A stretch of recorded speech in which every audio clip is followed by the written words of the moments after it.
Mhm.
Oke, Bu, bisa settingan Zoom-nya ya, Bu, ya? Ini. Settingan Zoom-nya ya. Jadi ini balik ke FFM ya, Mbak ya? Settingannya. Oh, iya, Bu, karena itu belum Oh, keverifikasi ternyata nanti saya coba lagi oh gitu ya ya. verifikasi. Oke Nanti oke. nggak apa-apa saya download lagi, saya upload. Download. Oh iya, download upload lagi nanti kita yang di Iya, YouTube kita, Mbak ya. Nah, iya oke. benar, Bu. Oke, Bu, bisa dimulai, Bu. Sudah 7.15. Oke. Oke, Assalamualaikum warahmatullahi wabarakatuh.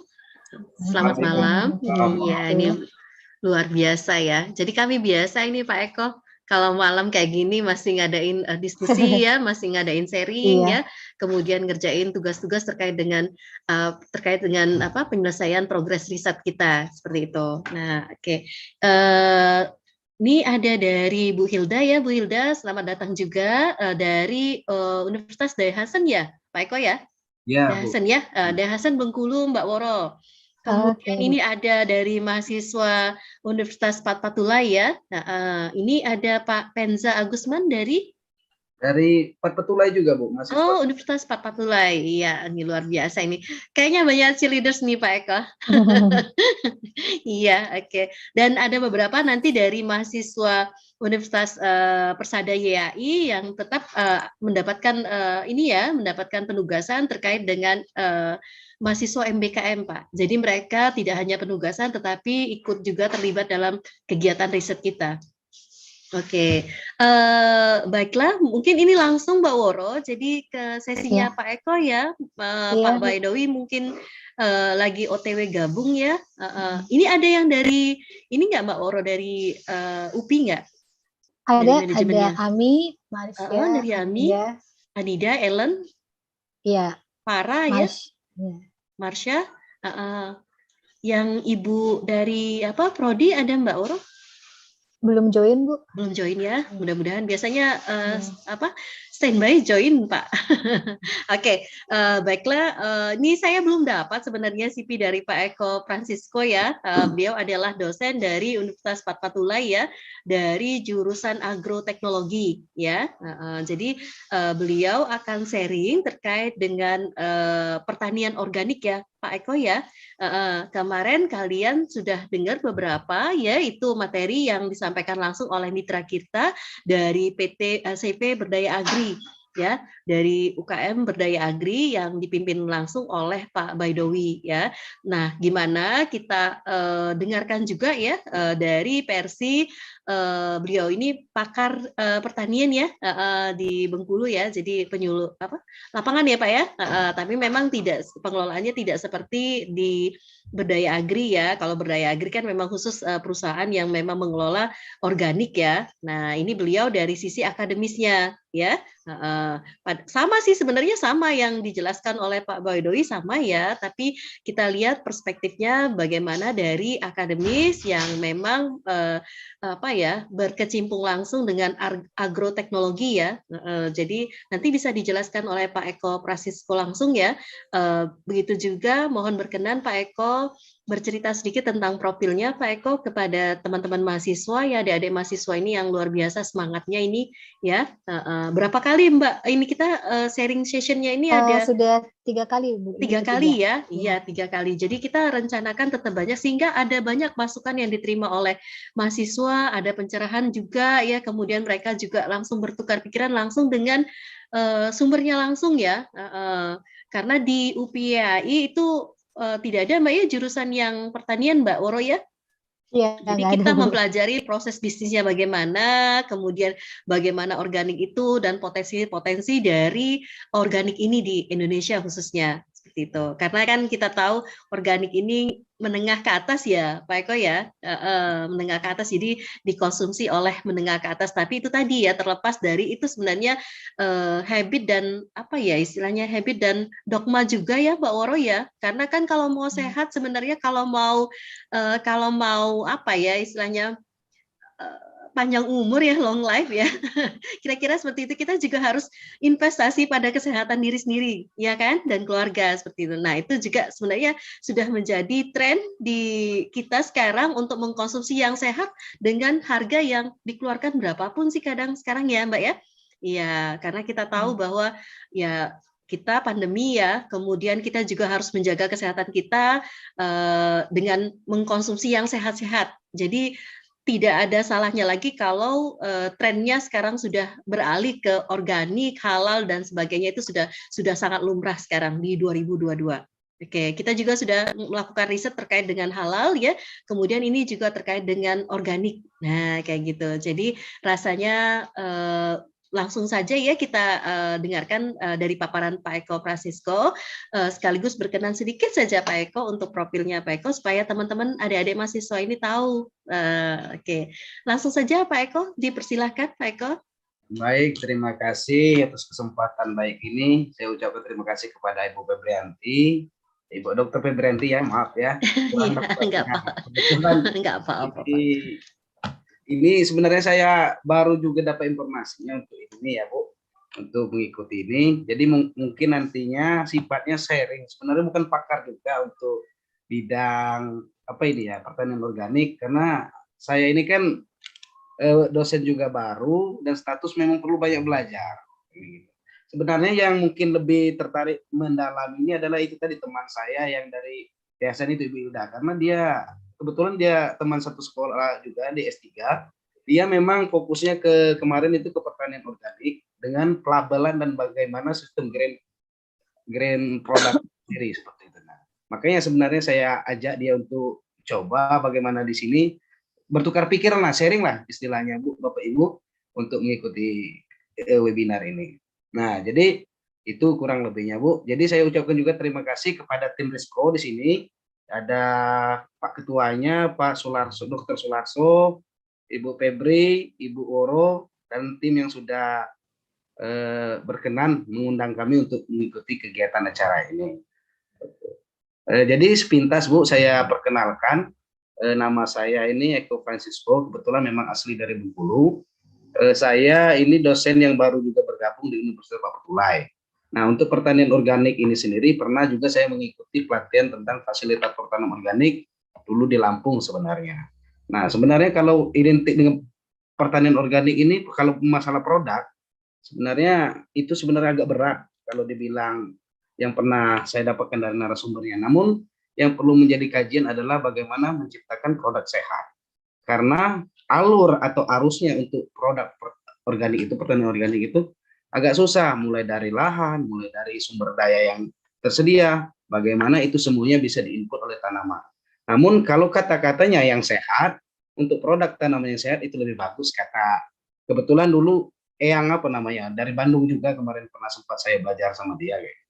Jadi kalau tanaman sehat, ya memang itu yang harus dikhusus ke depan ya, bukan yang ini, bukan yang berbau racun, baik dari pestisida, baik dari pupuknya, berbahan kimia, kira-kira seperti itu.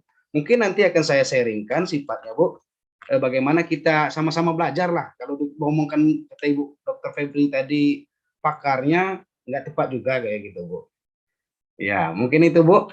Saya izin, Bu, ya, langsung aja untuk memaparkan apa sih yang sudah coba saya buat untuk presentasi ini. Nggak apa-apa kan, Bapak Ibu ya?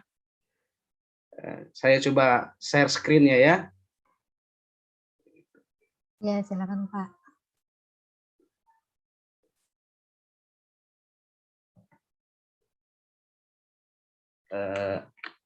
Nampak Bapak Ibu untuk ininya?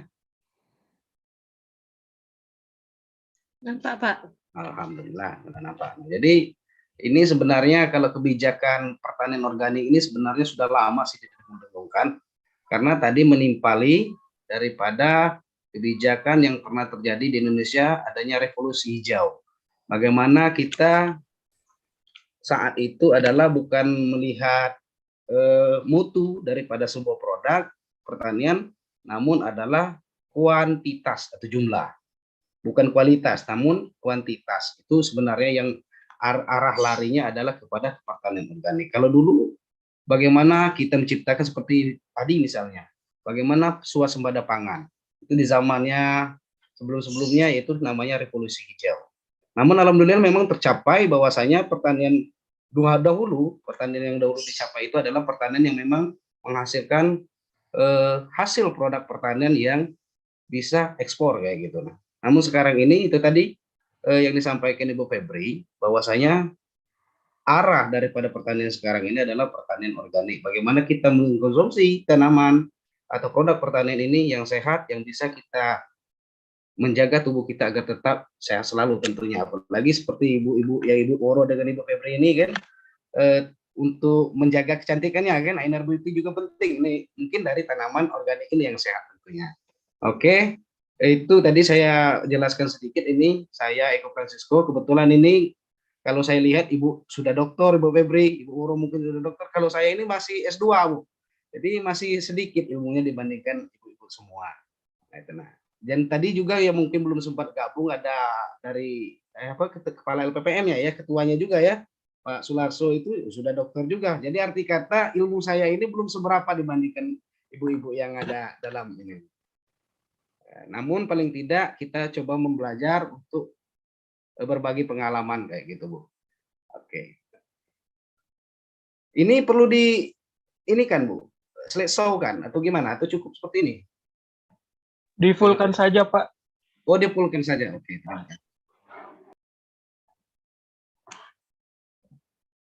Nah, ini ada beberapa sistem pertanian sebenarnya. Maaf, Pak, belum slideshow-nya belum tampil, di share ulang mungkin. Mau di-share ulang ya? Iya. Ini tampil, Pak?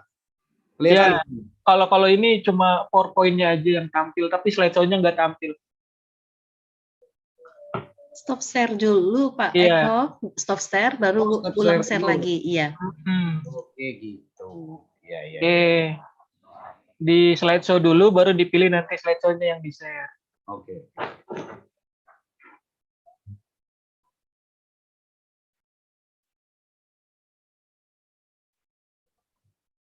Oke, coba di slideshow, Pak. Ini sudah di slideshow? Gimana, Pak? Nampak ini? Masih nampak PowerPoint-nya aja, Pak. PowerPoint ini. F5 Pak. F5 Pak. Udah. Tinggal dipilih yang ini Pak, yang hitam.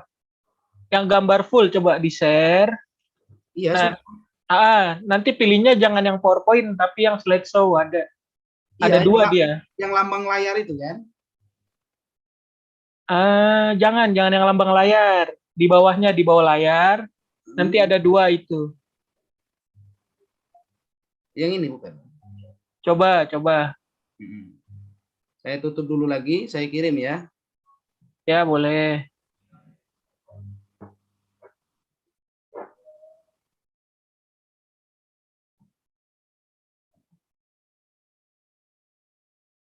Ini ya? Nah, iya. Coba.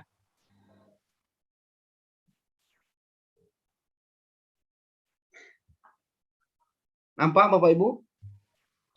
Belum ya? Bentar, coba mungkin loading.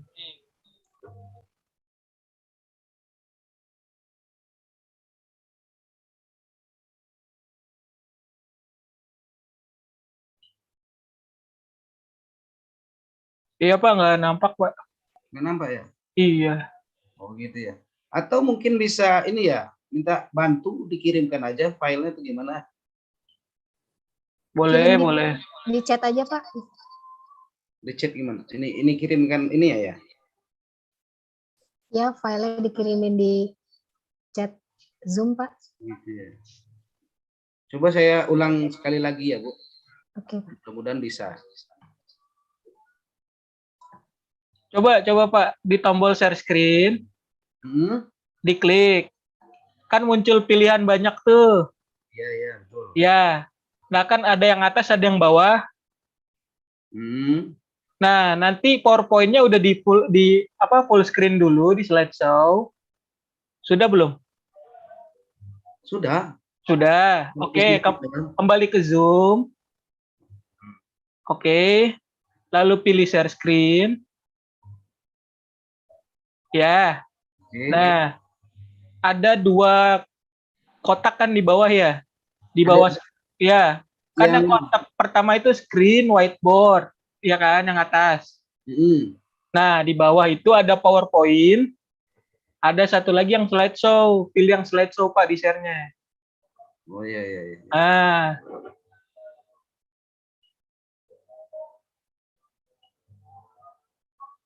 Slideshow ya. Iya.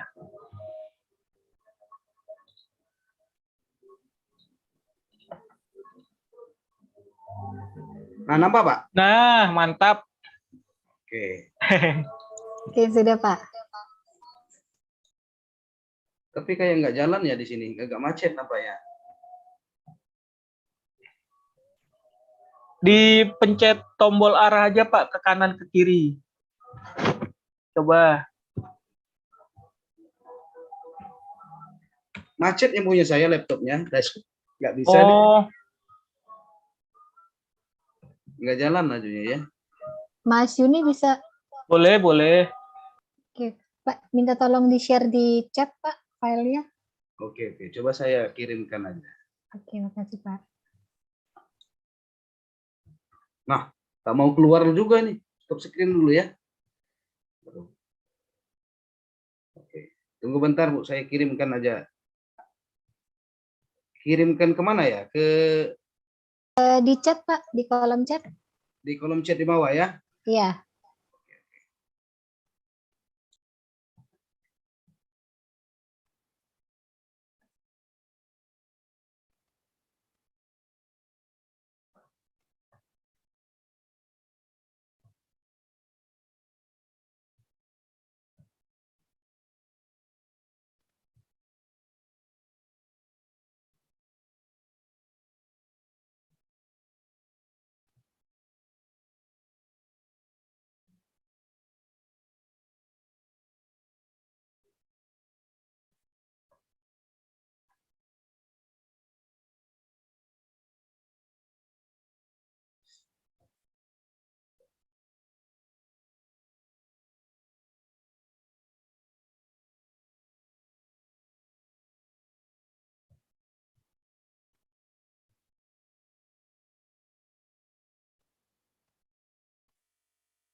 Bisa, Pak?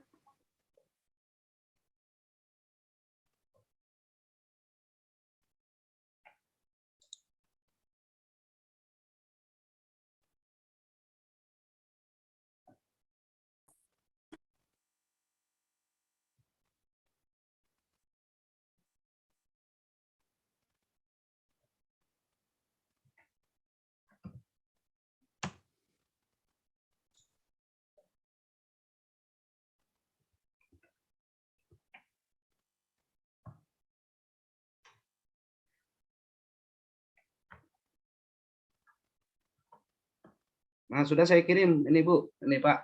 Coba ini dibantu untuk ini ya. Oke, SMS ini minta tolong ya, Mas. Oke, sebentar.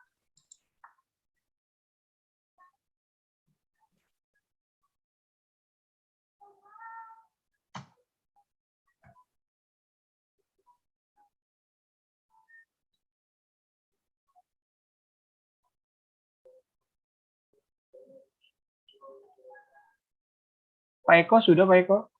Sudah terlihat? Iya, iya.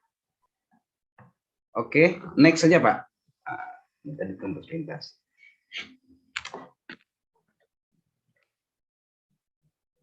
Oke, Bapak Ibu kita lanjutkan yang tadi sempat tertunda mungkin karena sifatnya teknis saja ini tadi karena mungkin ada problem juga baik di laptop saya ini. Jadi kalau kita mengenal tadi seperti saya bilang di awal, ada beberapa sebenarnya sistem pertanian yang pernah sudah diterapkan di Indonesia. Ada traditional agriculture, yaitu bagaimana metode pertanian dan peternakan yang belum menggunakan bahan-bahan kimia sifatnya. Varietas unggul masih bisa digunakan dari mengumpulkan plasma unta yang ada di sekitar, dan mekanisasi pertanian juga baru-baru juga diperkenalkan. Yang ini sebenarnya sifatnya tradisional. Bagaimana alat-alat yang digunakan itu masih sifatnya tradisional semua. Nah, sudah itu ada perkembangan pertanian yang itu ada mengenal ke ada arahnya conventional agriculture. Nah, tadi yang saya bilang pertanian yang pernah juga diterapkan di Indonesia yaitu pertanian yang seperti revolusi hijau. Namun di sini bukan hanya mengandalkan kualitas, tapi kuantitas banyaknya. Karena di zaman itu kebijakan pemerintah bagaimana kita ini swasembada, bisa ekspor ini produk-produk, terutama produk-produk pangan. Namun realitanya akhirnya memang tercapai seperti itu.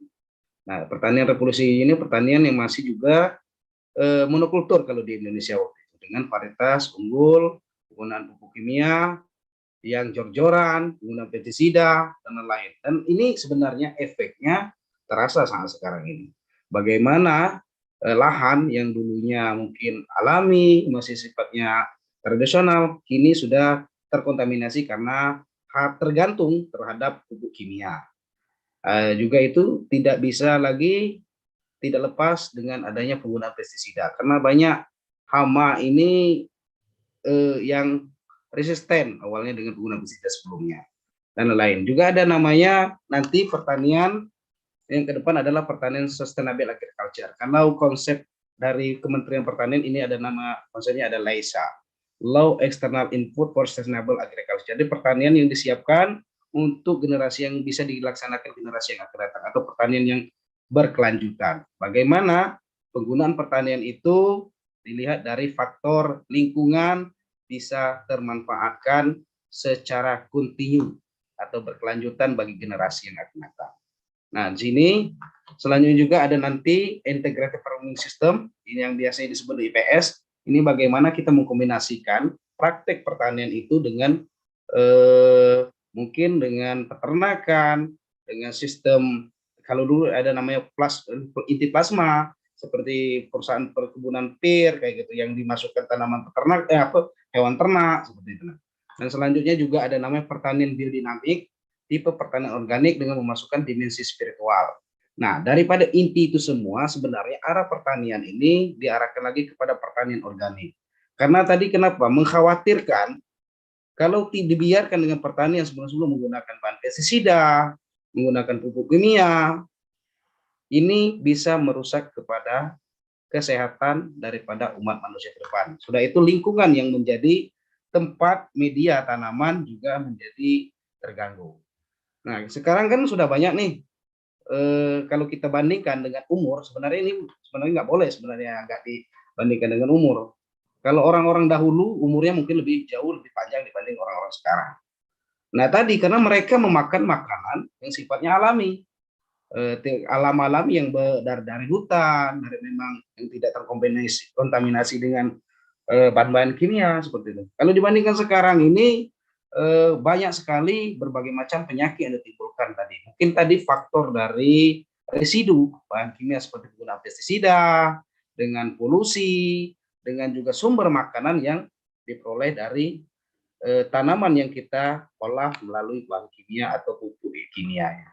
Banyak sebenarnya yang ditimbulkan, ada yang kanker, ada yang timbul juga varian baru daripada penyakit itu sendiri. Dan sumbernya juga banyak, ada yang juga dari tanaman, ada juga dari hewan, seperti yang ini dulu pernah dengar namanya flu burung, itu sebenarnya dari jenis burung-burungan, padahal sebenarnya mungkin diidentifikasi bahwasanya memang sudah menjadi rutinitas dulu sebenarnya, tapi karena tadi mengalami kekebalan, akhirnya lebih meningkat lagi daripada sifat unsur penyakit itu sendiri. Kalau kita lihat gini lah, untuk perbandingan mengapa tanaman itu perlu kita kelola dengan sebaik mungkin. Jangan menggunakan pestisida. Kita lihat label daripada misal produk. Contoh saja sabun misalnya, sabun mandi. Dalam sabun mandi itu membunuh kuman katanya 99%. Enggak, arti kata enggak 1% mati. Masih ada 1%. Nah, disinilah yang membuat resisten tanaman dari hama penyakit itu sendiri. Kalau ke tanaman, dia akan kebal, meningkat dan meningkat berevolusi, akhirnya menjadi apa namanya hama yang resisten yang bisa suatu saat berevolusi dan berbahaya bagi kesehatan manusia, terutama kalau dia ke tanaman, berbahaya bagi tanaman itu. Serangannya ke depan itu lebih berbahaya lagi. Nah, seperti itu juga yang terjadi dengan kita nantinya, bahwasanya bagaimana mengendalikan tanaman, mengendalikan hama itu dilakukan secara manual bagusnya atau secara alami. Kalau mengendalikan hama misalnya itu kan menggunakan sistem rantai makanan yang jelas kayak gitu kan, pernah dipelajari mungkin dengan Bapak Ibu sebelumnya yang pernah lulus sekolah kan kayak gitu di SMA pelajaran biologi. Lanjutkan Pak. Nah ini tadi sebenarnya dikasih materi dari Ibu Febri, coba ini belajar tentang bagaimana pertanian organik. Jadi saya bilang kalau pertanian organik ini apalagi ke pangan itu ngeri-ngeri sedap membahasnya. Kenapa saya bilang ngeri-ngeri sedap? Karena kalau dikatakan organik susah, apalagi dilihat dari klaster pengelolaan lahan sebelumnya, dilihat dari sumber air, dilihat lagi orang di sekitar kita yang menggunakan itu seperti apa. Nah, misalnya saya contohkan misalnya tanaman perkebunan misalnya. Tanaman perkebunan kalau kopi biasanya itu jarang orang menggunakan apa namanya itu bahan-bahan kimia. Kalau pupuk juga nggak dilakukan. Namun ada namanya sumber air. Biasanya mereka melakukan untuk penyemprotan pestisida itu dengan menggunakan herbisida biasanya, bukan pestisida, itu kan melalui sumber air. Nah, air yang mereka ini kalau menggunakan herbisida berarti ada bahannya juga. Nah, yang saya ketahui bahwasanya untuk free lahan itu untuk tanaman perkebunan itu minimal itu 4 tahun. Nah, kalau tanaman hortikultura itu free-nya baik dari sumber air, baik dari sumber lahan yang tersedia itu paling enggak 6 tahun atau 8 tahun. Nah, namun bisa dilakukan untuk kegiatan organik itu sendiri, bagaimana? Bukan melalui lahan terbuka atau lahan di lapangan kayak gitu. Tapi kita memang menyediakannya melalui sistem greenhouse effect, itu rumah kaca. Bagaimana kita membuatnya itu yang sebagus mungkin. Kalau dibiarkan di lapangan terbuka, ini susah untuk ditentukan ini termasuk klaster tanaman organik atau tanaman semi organik atau seperti apa. Namun yang bagusnya menjadi catatan adalah tanaman sehat. Itu lebih bagus kalau dibiarkan di lapangan terbuka. Karena begini, sumber airnya kalau dari gunung, orang gunung menggunakan bahan kimia juga kan mengalir nih air ke bawah. Pasti dia akan juga menyerap unsur kimianya. Misalnya dari lahan juga menggunakan pupuk kimia yang di atas, kalau yang di bawahnya juga akan terkena. Apa namanya itu? Spektrum daripada penggunaan bahan kimia ini paling tidak itu sampai 15 sampai 20 kilo. Masih sampai kepada daerah sasaran di sekitar. Itu spektrumnya. Jadi arti kata walaupun di daerah kan di tempat kita enggak, ternyata di daerah sana desa sebelah itu masih sampai. Makanya untuk ini mengatakan yang tanaman organik itu agak susah. Cuman tadi ada lisensinya apabila itu sudah ada sertifikatnya. Kan ada namanya lembaga lembaga lembaga apa ya namanya untuk menyatakan untuk organik ini, kalau nggak salah kalau dulu namanya sertifikat lisensi untuk sertifikat tanaman organik itu sendiri. Kebetulan dulu saya mengikuti ini mendapatkan, kenapa sejarahnya seperti itu, mengikuti pelatihan fasilitator tanaman organik waktu itu di Lampung kalau nggak salah di tahun 2016-an. Mungkin bisa stop bentar Bapak Ibu karena ini azan, nggak enak juga kita nyambung-nyambung juga ya. Nah, mungkin kita break dulu bentar. Terima kasih.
Baik Bapak Ibu, mungkin bisa dilanjutkan lagi. Maaf agak terganggu tadi karena mungkin karena azan ya.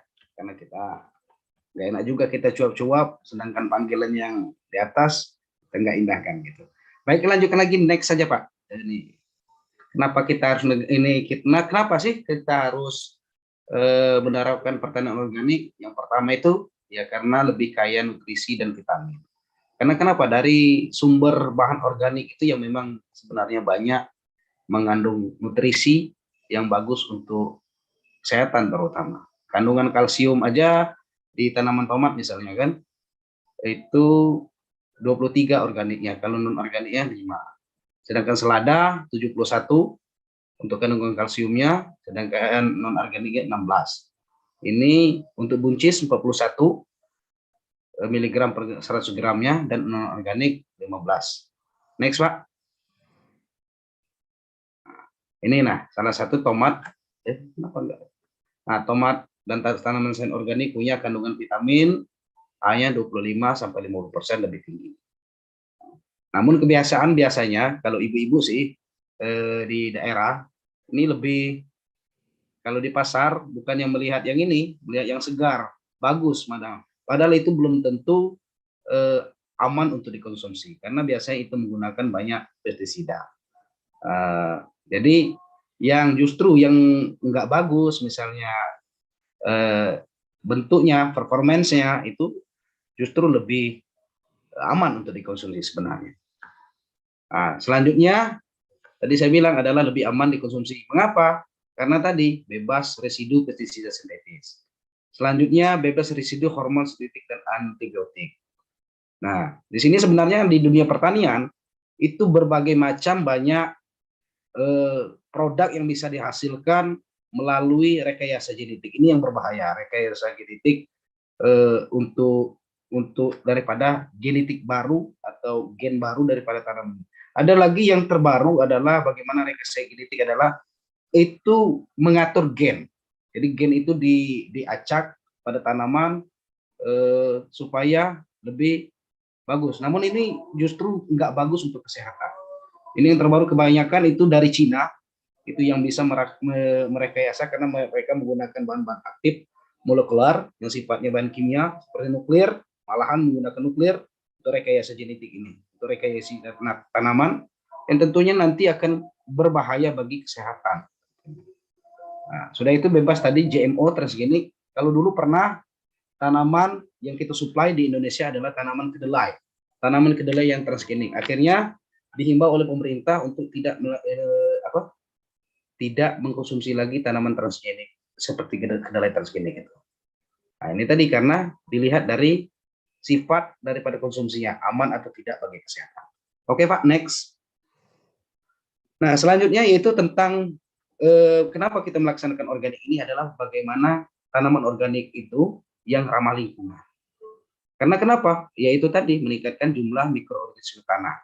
Nah, biasanya dengan tidak menggunakan pestisida kimia, mikroba tanah itu akan sendirinya muncul dan dia akan mendekomposer tanah yang bisa menjadi nutrisi atau humus bagi tanaman sehingga dia bisa tumbuh dan berkembang lebih baik. Selanjutnya untuk keseimbangan musuh alami yang tadi bahwasanya musuh alami ini sifatnya ada yang predator, ada yang bisa dikendalikan secara alami itu sendiri. Selanjutnya juga menjaga keseimbangan ekosistem. Dan yang terakhir tadi saya bilang dari awal, bagaimana kita mempersiapkan pertanian yang sekarang ini adalah pertanian yang bisa juga dinikmati bagi generasi anak cucu kita yang ke depan. Bukan kita egois loh, dalam arti kata kita hanya bisa memanfaatkan kejujuran bagaimana kuantitas di zaman ini, tapi bisa dinikmati bagi generasi yang mendatang. Mungkin itu. Lanjut, next. Nah, ini sebenarnya konsep tadi saya bilang, konsep daripada pertanian organik ini adalah LESA, Low External Input for Sustainable Agriculture. Bagaimana memasukkan input yang sekecil-kecilnya seperti bahan kimia ini. Nah, bisa dilihat bahan untuk bahan kimia ini seminimal mungkin, bahkan bisa dihilangkan. Bagaimana penggunaan input untuk tanaman sendiri. Untuk dalam hal penerapan pertanian organik. Sehingga itu tadi, kalau memang dilaksanakan di lapangan terbuka, biasa ini belum bisa dilaksanakan, namun bisa dilakukan ini di rumah kaca bagaimana bisa. Namun tadi memang sebenarnya perlu biaya yang besar. Nah, cuman kalau untuk skala kita ini bisa menggunakan jenis tanaman yang sehat. Nah, input yang seperti apa yang bagusnya? Yaitu pestisidanya alami atau nabati atau hayati. Pupuk pestisida yang organik, yang bisa kita temukan di sekitar kita, kita racik sendiri, kita aplikasikan juga ke tanaman. Nah, sudah itu bagaimana menerapkan sistem pertanian yang tumpang sari atau pergiliran tanaman. Biasanya hama itu atau penyakit itu akan resultan apabila dilakukan dengan tanaman yang sama-sama pada musim-musim selanjutnya. Misalnya di zaman periode ini musim yang pertama ini nanam cabai. Sudah itu sama lagi famili nanam terong-terongan atau tomat. Dia akan sama jenis penyakitnya yang tidak akan lari. Cuma digilir tanaman, misalnya dari tanaman cabai, kita ganti ke tanaman jagung, kita ganti lagi ke kedelai, sudah itu balik lagi ke tanaman cabai. Nah, sistem pergiliran tanaman ini akan bisa memutus rantai daripada perkembangan hama penyakit yang sejenis daripada komoditi yang sama yang kita aplikasikan. Nah, di sini kita hindari bagaimana kita menginput sumber bahan tadi. Ini adalah supaya keanekaragam hayati yang terjadi di sekitar kita ini tetap terjaga. Yang nantinya tentunya keseimbangan ekosistem seperti yang saya bilang dari awal bisa juga dimanfaatkan bagi generasi yang mendatang, generasi anak cucu kita ke depan. Jadi bukan di zaman kita sekarang ini mau jor-joran, ini paling tidak bagaimana peningkatan hasil, paling tidak bisa di zaman di 2050 nanti bisa juga masih menerapkan pertanian. Kalau dilihat pertanian modern seperti apa sih? Kenapa ini kita harus menerapkan pertanian ini, pertanian yang berkontinu? Ya tadi sebenarnya bisa juga kalau kita terlalu idealis atau egois, ya menerapkan misalnya menggunakan alat-alat canggih seperti traktor, akhirnya merusak dekomposer tanah yang ada di tanah, menggunakan pestisida itu sebenarnya bisa.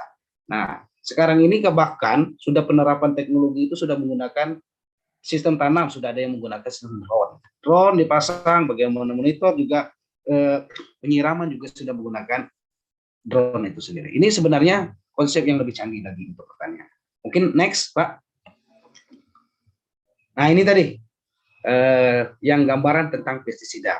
Nah, jadi pestisida itu boleh kita lihat apakah obat tanaman ataukah racun.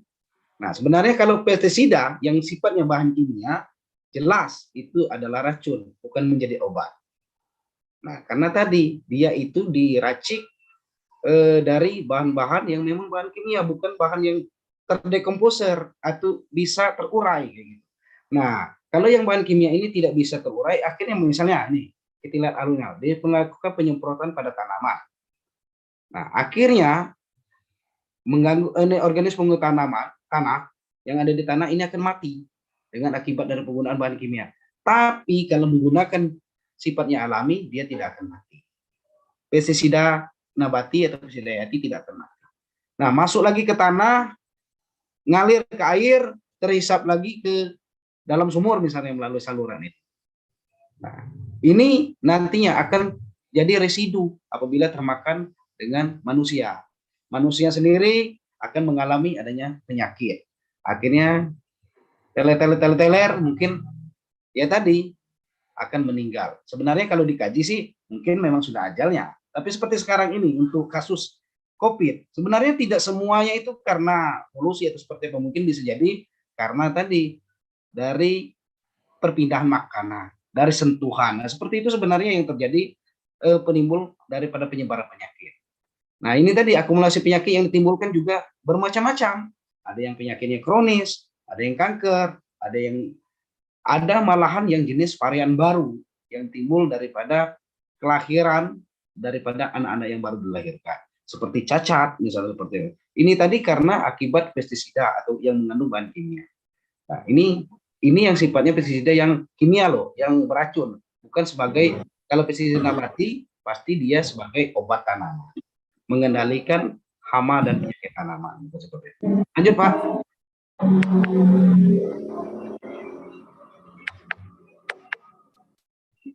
Nah, ini tadi kalau kita lihat untuk dampak penggunaan pestisida kimianya ini racun hama sebenarnya. Ini kalau lihat ini untuk tanaman pangan, kebetulan ini tanaman pangan ini saya contohkan padi. Nah, padi itu sendiri kan ada hamanya, ada keong, ada ulat, ada kupu-kupu, ada belalang, ada hama trips. Apabila ini disemprotkan, mati semua ini, termasuk tikus ini sendiri. Nah, tadi yang saya jelaskan di awal, bahwasanya sifat namanya produk obat itu tidak membunuh 100%, tidak ada yang membunuh 100%. Pasti ada dari varian itu yang akan mengalami apa namanya itu kekebalan. Nah, misalnya tadi saya contohkan di sabun mandi, membunuh kuman 99%. Padahal yang 1% inilah yang nantinya akan berbahaya. Berarti 99 mati. Yang satunya lagi masih ini akan dia mengalami kekebalan, beranak pinak lagi akan yang banyak. Nah, kalau disemprotkan lagi dengan pestisida sejenis, dia tidak akan mati, melainkan dia akan mengalami resistensi. Nah, inilah yang terjadi dengan penggunaan pestisida kimia. Nah, kalau dengan penggunaan pestisida alami, kita bisa meraciknya sendiri. Contohnya, misalnya untuk mengendalikan hama, bisa dari serai, ekstrak serikaya, itu sebenarnya bisa dilakukan. Namun tidak mungkin saya jelaskan di sini karena itu lain lagi judulnya, bagaimana kita membuat pestisida secara hayati kayak gitu. Nah, jadi di sini nantinya dengan kekebalan ini akan menjadi ledakan hama yang sangat berbahaya bagi tanaman. Nah, jadi nantinya rendah juga hasil dari produksinya. Apabila dikonsumsi dengan manusia akan menimbulkan gangguan kesehatan tentunya. Nah, di sini lagi dampak daripada penggunaan pestisida ini adalah terjadinya pencemaran lingkungan. Karena biasanya dia akan mengikuti arus air. Air itu sifatnya mengalir dari yang tinggi ke rendah. Artinya muaranya nanti bisa saja orang di daerah dataran rendah itu akan terimbas daripada penggunaan pestisida kimia ini. Mungkin itu Pak, lanjut next. Nah, kalau kita mengkaji lagi, apa sih perbedaan dengan pertanian organik ini dengan pertanian tradisional? Mungkin bisa kita lihat apa yang umumnya daripada pertanian tradisional dan organik miliki. Nah, yang jelasnya tidak menggunakan pupuk kimia, insektisida kimia, fungisida, herbisida, dan perangsang pertumbuhan lainnya yang sifatnya kimia. Nah, ini yang perlu menjadi catatan bahwasanya yang namanya organik itu terlepas dari bahan kimia. Sudah itu tidak menggunakan tumbuhan dan binatang hasil rekayasa genetik dari yang saya bilang. Sudah itu menggunakan kotoran binatang yang sifatnya alami. Ini yang digunakan. Sudah itu metode organik yang terdapat dalam pertanian tradisional seperti apa? Siklus makanannya tertutup, input eksternal rendah, siklus ulang biomasa melalui pembusukan jerami atau pengkomposan, pencampuran tanaman atau rotasi tanaman, pengelolaan berketahanan dari sumber daya seperti tanah, energi, air, perawatan, suburan tanah, penjagaan erosi dan tanah. Nah, selanjutnya apa yang khusus dalam pertanian organik? Penggunaan preparasi mikrobial untuk pengelolaan binatang pengganggu, melepaskan atau menarik serangga yang bermanfaat, penggunaan benih yang tingkat produksi tinggi namun tahan hama penyakit, pengenalan pupuk hijau yang efisien, tanaman pelindung tanaman yang memfiksasi nitrogen. Selanjutnya penggunaan alat-alat yang diperbarui untuk pengelolaan tanah, penyiangan, pemotongan, dan penggunaan metode yang diperbarui untuk pengkomposan dan pupuk biologi. Jadi sebenarnya hampir sama dengan tradisional. Namun mungkin karena pengembangan teknologi untuk alat-alat mekanisasi pertaniannya ini lebih kita modifikasi. Kalau dulu sekedar cangkul aja, mungkin bisa juga menjadi cangkul dan gaharu untuk penggaruknya itu, untuk menjaga kesuburan tanah. Nah, oke, next. Nah, ini tadi yang terpenting juga daripada pertanian organik adalah persiapan daripada pupuknya. Pupuknya selain pestisida, penggunaan obat-obat, kita juga harus mempersiapkan pupuk yang sifatnya alami. Nah, pupuk ini sendiri sangatlah penting. Kenapa penting? Karena pupuk itu adalah sumber makanan untuk tanaman. Sama halnya kalau kita makan tanaman, kalau tanaman butuh makanan, yaitu tadi dari pupuk itu sendiri. Nah, kalau dari tanaman, sebenarnya dia ini didapatkan pupuk itu dari tanah. Nah, tanah ini sendiri harus dijaga unsur haranya supaya bisa diserap dengan tanaman dengan baik. Ada juga tanah yang nanti setelah ditanam, bukan ditanam, maupun diserap tanaman, ini melalui setelah dipanen, dia akan mengalami residu. Nanti yang bisa dikomposerkan, residu ini bisa dikomposerkan, akhirnya kembali lagi ke tanah untuk penguraian.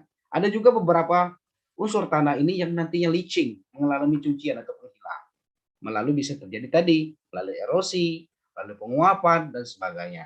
Nah, yang ini yang terpenting adalah bagaimana kita bisa menyerap daripada unsur hara dari tanaman ini sendiri yang bisa diakumulasikan untuk panen. Yang nantinya tentunya bisa kita manfaatkan sendiri. Tadi produknya adalah pertanian organik atau pertanian sehat. Oke, next. Nah, ini tadi pupuknya, Pak. Oke. Nah, kalau kita berbicara jenis pupuk, ini kebetulan karena memang saya ini orang pertanian, jadi agak paham sedikit lah kalau pupuk. Jadi pupuk itu merupakan unsur yang sangat penting daripada kita melaksanakan budidaya tanaman. Karena tanpa dipupuk nggak bagus. Sama juga dengan orang. Kalau nggak dipupuk, misalnya nggak dirawat, misalnya nggak melakukan perawatan, nggak juga cantik, misalnya ibu-ibunya kan. Nah, seperti itu juga tanaman, apabila nggak dirawat, nggak diberi pupuk, dia tidak akan menghasilkan yang terbaik. Nah, jenis pupuk itu sendiri adalah pupuk anorganik. Ini pupuk organik dan pupuk hayati. Nah, pupuk anorganik ini sendiri mungkin Bapak Ibu lebih paham. Ada yang banyak dijual di pasar ini, sebenarnya tidak mungkin dibahas karena kita membahas tentang organiknya. Jadi kita bahas nanti yang pupuk organiknya saja dan pupuk hayati. Next, Pak. Nah, ini tadi nggak usah nih Pak, yang ini pupuk anorganik ini sifatnya pabrikasi. Nah, kalau pupuk organik seperti namanya aja kan sudah bisa kita lihat bahwasanya pupuk ini pasti aman untuk dikonsumsi tanaman. Karena kenapa? Tidak akan menimbulkan residu, tidak akan berbahaya bagi tanaman, dan sifatnya tidak ketergantungan. Beda halnya dengan pupuk kimia. Setelah dipupuk, minta lagi. Dan presentasinya tidak akan sama dengan budidaya tanaman yang pertama. Nah, cuman kalau yang namanya pupuk organik dikasih ini belum tentu memang semaksimal mungkin akan dioptimalkan tanaman, namun dia akan terus mikrobaya akan memperbarui struktur tanah yang ada. Nah, ini yang lebih bagusnya pupuk organik itu sendiri. Sedangkan bahan-bahan yang termasuk pupuk organik antara lain adalah pupuk kandang. Ini saya gambarkan adalah pupuk sapinya yang terdapat dari pupuk kandang, pupuk kompos, ada juga pupuk kascing, gambut, rumput laut, dan guano dari kelelawar. Sudah itu berdasarkan bentuknya pupuk organik dapat dikelompokkan menjadi pupuk organik padat dan pupuk organik cair.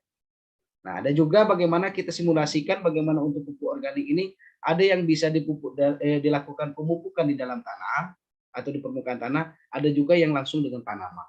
Itu untuk aplikasinya. Nah, pupuk organik sendiri memiliki kandungan hara yang lengkap. Bahan di dalam pupuk organik juga terdapat senyawa organik lain yang bermanfaat bagi tanaman, seperti asam humik, asam sulfat, dan senyawa-senyawa organik lainnya. Jadi sebenarnya ini bagus, memang bagus untuk tanaman. Yang inilah juga akan memperbaharui struktur tanah ke depannya.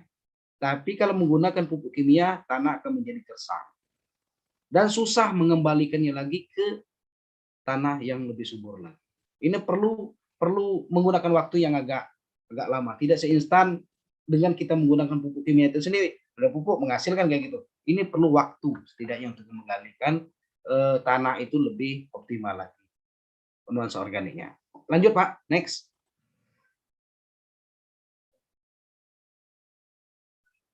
Nah, tadi kalau yang pupuk hayati sering juga dikenal dengan biofertilizer. Nah, kalau pupuk hayati ini sebenarnya pupuk yang bukan dari hewan ternak langsung, tapi melainkan ini sudah modifikasi daripada penggunaan mikroba seperti itu. Yang sifatnya seperti biofertilizer atau pupuk bio. Nah, ini biasanya kalau ada beberapa rekan dosen peneliti juga ini sudah banyak yang menggunakan mikroba yang sifatnya memang bagus untuk dikembangbiakkan dalam menguraikan unsur hara itu sendiri. Ada yang dari rhizobium, ada yang memang dari pelarut fosfat, ada yang dari bacillus. Nah, jadi mereka ini mengembangkan bakteri itu sendiri untuk dijadikan sebagai biang dekomposer untuk mengembalikan tanah itu lebih bagus. Jadi yang terpenting dari tanah itu adalah kandungan bahan organiknya. Jadi kalau dengan biofertilizer ini kandungan bahan organiknya akan kembali. Nah, seperti itu. Nah, jadi kalau yang pupuk hayati ini tadi saya bilang ini kebanyakan menggunakan sifatnya mikroba sebagai biangnya untuk mendekomposer unsur hara sendiri. Mungkin lanjut Pak. Nah, mengapa kita harus menggunakan pupuk organik? Ya tadi tanaman menyerap hara dari tanah.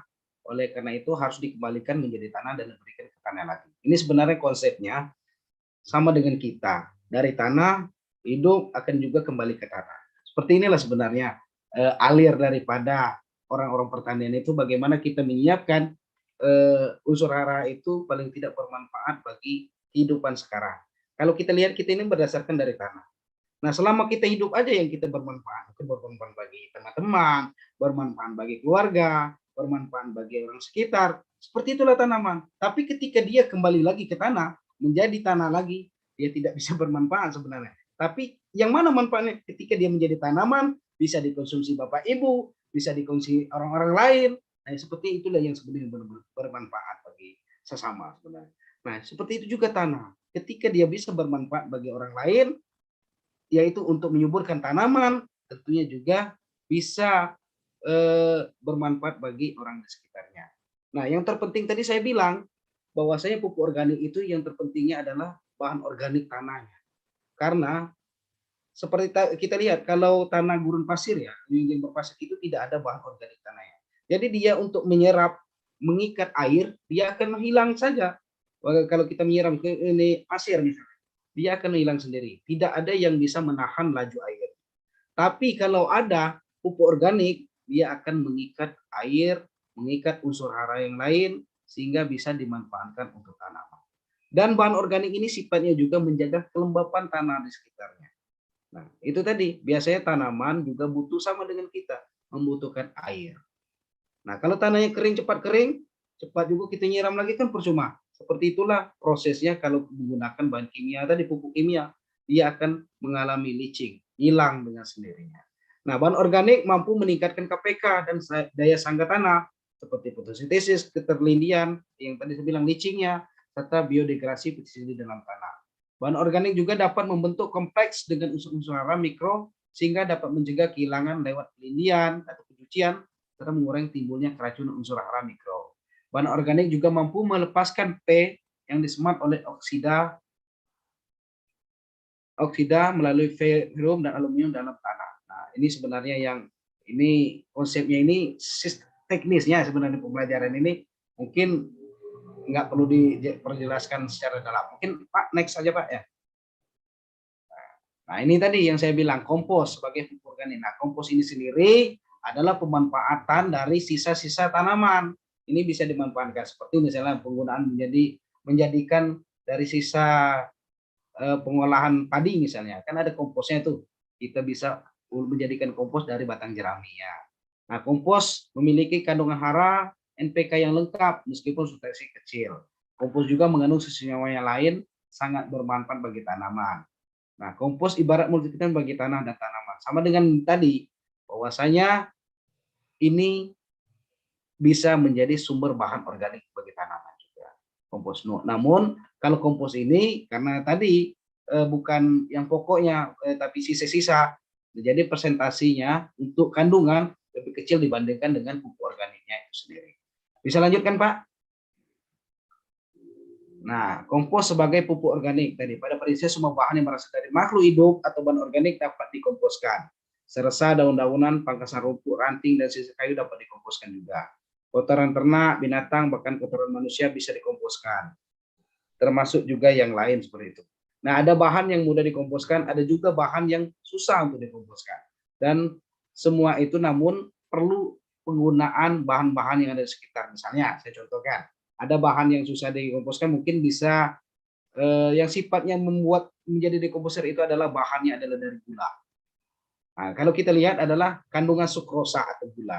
Biasanya orang yang bukan orang sih, tanaman yang memiliki kandungan sukrosa atau gula, kadar glukosa yang tinggi itu lebih cepat busuk daripada tanaman yang tidak mengandung gula yang tinggi. Contohnya misalnya tomat lebih cepat dia penguraian dibandingkan dengan tanaman yang memiliki lapisan lignin atau kitin, yang misalnya tanaman seperti kita bandingkan misalnya dengan tomat misalnya dibandingkan dengan salak. Tanaman tomat akan lebih cepat terurai atau terdekomposer dibandingkan salak. Karena kenapa? Salak memiliki kandungan lapisan lilin yang susah untuk melalui penguraian. Nah, kalau tomat cepat sekali seperti itu. Oke, lanjutkan lagi, Pak. Nah, lanjutan lagi bahwasanya kompos sebagai pupuk organik. Tadi mengapa harus dikomposkan terlebih dahulu? Ya tadi paling tidak bisa dimanfaatkan oleh tanamannya. Tanaman tidak dapat menyerap hara dari bahan organik yang masih mentah, apapun bentuk dan asalnya. Kotoran ternak yang masih segar tidak bisa diserap haranya oleh tanaman. Apalagi sisa tanaman yang masih segar, bugar juga tidak dapat diserap haranya oleh tanaman. Kompos yang setengah matang juga tidak baik untuk tanaman. Bahan organik harus dikomposkan sampai matang agar bisa diserap haranya oleh tanaman. Oke, lanjut lagi, Pak. Nah, ini lagi membuat kompos sebenarnya sangat mudah. Secara alami, bahan organiknya banyak sebenarnya tersedia di lahan kita. Tinggal kita mau modifikasinya seperti apa. Seperti tadi saya bilang, ada jerami. Ada jerami dari sisa batang padi misalnya, itu bisa dimanfaatkan. Atau dari sisa-sisa daun-daunan bisa juga dimanfaatkan. Namun yang terpenting bahwasanya tanaman itu perlu kandungan NPK yang cukup tinggi. Berarti kita harus menggunakan varian yang lain yang harus ditambahkan. Misalnya dari cangkang telur misalnya untuk kandungan kaliumnya kan, atau juga menggunakan jenis yang lain sayur-sayuran sebagai penambahnya untuk mengandung kandungan N-nya atau seperti apa. Mungkin bisa ditambahkan lagi misalnya dari cairan kotoran ternak misalnya untuk menambahkan unsur hara yang lainnya, sehingga nantinya produk daripada pupuk organik yang kita hasilkan itu akan lebih bagus lagi. Artinya tersedia unsur hara yang kita inginkan. Seperti itu. Boleh lanjut lagi, Pak. Nah, ini tadi manfaat daripada, ini kalau kita lihat diagramnya, manfaat daripada organik atau pupuk kompos ini. Nah, dari tanaman ini sendiri apabila terurai menjadi bahan organik yang tadinya membutuhkan matahari sebagai pengurainya juga. Nah, ini hama. Ini bisa kita lihat bagaimana prosesnya. Yang banyak sebenarnya yang melakukan dekomposer itu adalah cacing, bisa belut. Tadi kan saya bilang kan bahwasanya dari mikroba itu sendiri. Nah, alur ini sebenarnya bisa kita lihat bagaimana proses itu sendiri yang terjadi di alam sebenarnya. Terkadang memang sebenarnya manusia ini pengen banyak ikut campur sebenarnya. Padahal alam sendiri sebenarnya sudah ada terbentuk sedulu, sudah nyaman sebenarnya. Namun tadi dengan harapan bahwa saya dengan campur tangan manusia seperti kita lebih cepat prosesnya seperti itu. Padahal mungkin ini yang terjadi adalah justru lingkungan atau ekosistem yang terjadi ini lebih terganggu lagi malahan. Lebih cepat sih sebenarnya di komposer misalnya terciptanya bahan organik, cuma lebih cepat rusaknya juga dunia, kira-kira seperti itu. Paling tidak ini sebenarnya pemikiran yang berpositif saja, bagaimana nantinya dengan kita menerapkan sistem pertanian organik ini bisa dimanfaatkan untuk generasi yang mendatang. Tidak seperti pertanian modern atau pertanian dengan konsep revolusi hijau, jar-joran, yang kualitasnya, tapi ini justru kesehatan kita menjadi terganggu. Nah, mungkin bisa lanjut lagi, Pak, next. Nah, jadi intinya daripada pertanian organik ini tidak menggunakan bahan kimia, tidak menggunakan pestisida kimia, pokoknya yang berbau kimia kita hilangkan. Dengan harapan bahwasanya kita memiliki konsep jangan racuni tanah. Ini dengan pemupukan tentunya dari penggunaan pupuk kimia. Jangan racuni tanaman, berarti tidak menggunakan pupuk kimia, tidak menggunakan pestisida kimia, termasuk nanti apabila dikonsumsi kita harus memiliki konsep jangan racuni tubuh Anda juga, Pak, kalau ingin sehat tentunya.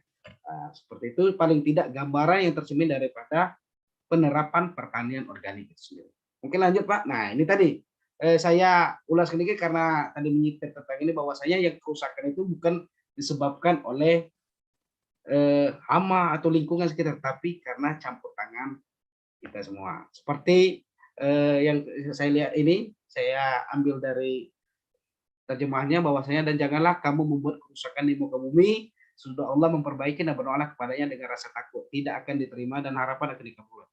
Sesungguhnya rahmat Allah amat dekat kepada orang yang berbuat baik. Jadi ini tadi penerapan pertanian organik pada dasarnya bisa kita laksanakan dengan harapan bisa juga dinikmati bagi generasi yang akan datang. Bukan untuk kita saja yang merusak di zaman sekarang. Paling tidak kalau tidak bisa memperbaiki jangan merusak. Itu pepatahnya kira-kira yang bisa diterapkan untuk pertanian organik. Next, Pak. Nah, habis kiranya. Mungkin sudah agak lama juga saya ngobrolnya. Mungkin itu yang bisa saya sharingkan paling tidak bertukar pikiran. Saya ucapkan terima kasih. Assalamualaikum warahmatullahi wabarakatuh. Waalaikumsalam warahmatullahi wabarakatuh. Waalaikumsalam warahmatullahi Ini luar biasa wabarakatuh. ya. Jadi informasi dari Pak Eko Francisco ya bagi adik-adik mahasiswa sama saya sendiri ya sama Mbak Woro dan Bapak Ibu sekalian ya. Ini jadi kita bisa memahami ya.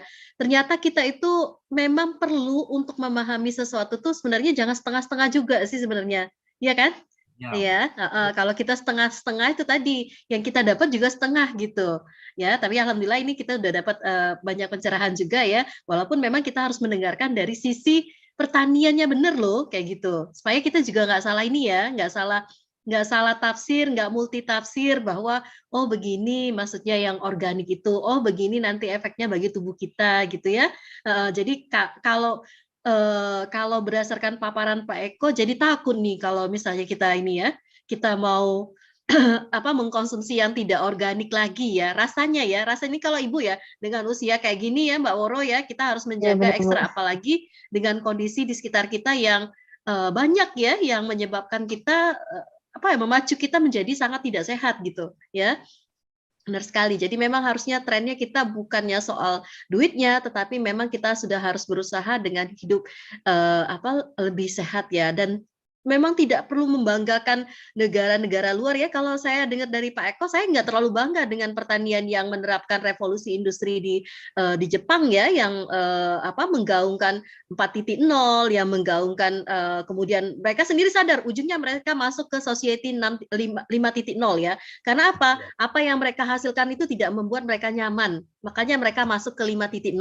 Jadi teknologi tidak mengendalikan mereka, tetapi merekalah yang akan mengendalikan teknologi untuk kesejahteraan mereka. Dan kalau dilihat pertanian mereka juga tidak bagus-bagus juga sih, karena berdasarkan penjelasan ya, sebenarnya kita patut bangga dengan pertanian kita yang konvensional ya Pak Eko ya, karena apa? Ternyata efeknya luar biasa kalau kita konvensional dengan tidak menggunakan truk, tidak menggunakan ini, sabarnya luar biasa Pak Tani kita untuk menggarap sawahnya dengan menggunakan kerbau ya Pak ya, kalau di dusun kita ya narik kerbau kayak gitu, narik bajak kayak gitu ya. Nah ini luar biasa kayak gitu. Jadi patut kita bangga ya sebagai bangsa Indonesia dan sebagai anak bangsa ya untuk pertanian-pertanian organik yang konvensional kayak ini luar biasa karena kita bisa mengklaim bahwa negara kita organik loh. Ya, karena potensi kita luar biasa. Tapi kalau luar negeri, apalagi Chinese ya Pak Eko ya, negara Cina ya, mau klaim organik dari mana gitu. Sedangkan mereka semuanya kalau bisa sih dijadikan mutan ya. Tadi dijelaskan oleh Pak Eko ya, transgenik ya. Jadi kalau misalnya kita konsumsi terongnya sebesar apa kayak gitu, semangkanya dibentuk lope-lope, dibentuk apa, semua sesuai dengan sesuai keinginan petaninya ya, kalau dia sudah mau dijadikan mutan atau transgenik ya. Nah ini patut dipahami, jadi nggak terlalu kita setelah mendengar sharing dari Pak Eko Francisco ya. Nah ini mungkin Mbak Woro bagusnya kita dengarkan juga dari Pak Baidowi ya Mbak ya, lanjutan dari Pak Baidowi, baru kita buka sesi tanya jawab Mbak Woro ya. Ya benar Bu. Ya. Oke. Nah ini dipandu langsung oleh Mbak Woro atau gimana? Atau langsung Mbak? Lanjut ke Bu Febri aja. Ya oke. Assalamualaikum Pak Baidowi. Waalaikumsalam Bu. Nah, ini enaknya kalau narasumber kita muda-muda semua Pak. Ya. Baru bergabung nih. Iya, nggak apa-apa Pak Baidowi. Ya, kita lanjut Pak Baidowi yang sesi kemarin Pak Baidowi. Boleh di ini, teman-teman ini sudah nggak sabar lagi lanjutannya ya. Ini to be continued ya Mbak Woro ya. Iya benar ya, Bu. dari sisi pemasarannya. Iya, silakan Pak Baidowi. Dipersilahkan. Oke, baik Bu. Ini sebenarnya mohon maaf sebelumnya saya baru bergabung. Terus untuk pemaparan dan pemasaran ini mungkin lebih fokus ke ini aja ya Bu ya. Kita penyampaian secara langsung saja gitu kan. Kalau bisa masuk ke link ini bisa buka juga Instagram kita biar tahu gitu kan, Instagram penjualan dari kebun organik kami gitu kan, itu ada di @official.befresh. Nah saat ini juga sebenarnya ada tim dari marketing nih yang akan menyampaikan juga, dan sekaligus untuk perkenalan ada Bu Fitri yang bisa bergabung Bu, Silakan. Halo semuanya, saya Fitri. Salam kenal Saya tim Ibu. marketing di Bifres. Iya, salam kenal Ibu. Iya Bu, jadi mungkin nanti saya nambahin aja karena memang saya di Bifres ini fokusnya ke marketing digital sih, yang Oh lebih ke iya. end customer, tapi juga tidak menutup kemungkinan kita ke B2B juga gitu. Oke. Terus kalau saat ini sih memang fokus kita itu ada dua, B2B dan end customer. Kalau end customer itu yang lebih ke kita lewat digital melalui Instagram dan juga marketplace. Memang karena saat ini kan eranya digital ya. Jadi peluang besar untuk pemasaran itu ada di marketplace dan ya platform online seperti itu. Nah, untuk kita sih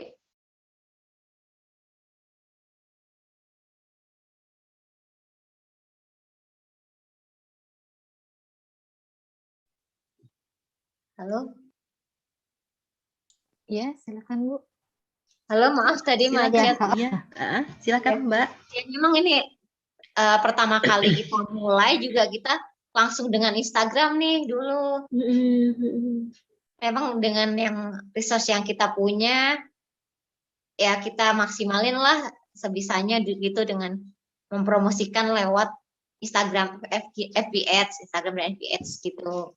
Nah saat itu kita dengan modal FB Ads yang hanya 50.000 per hari dan enggak terus-terus per hari, alhamdulillah itu saat itu karena mungkin posisinya pandemi dan orang sadar dengan kesehatan, investasi kesehatan gitu ya, hype-nya lumayan tinggi nih, banyak chatbot yang masuk seperti itu. Jadi akhirnya kita ya kayak melihat mungkin kayak gayung bersambut gitu ya. Pas kita masuk ke Instagram ya banyak orang yang banyak merespon baiklah gitu kan.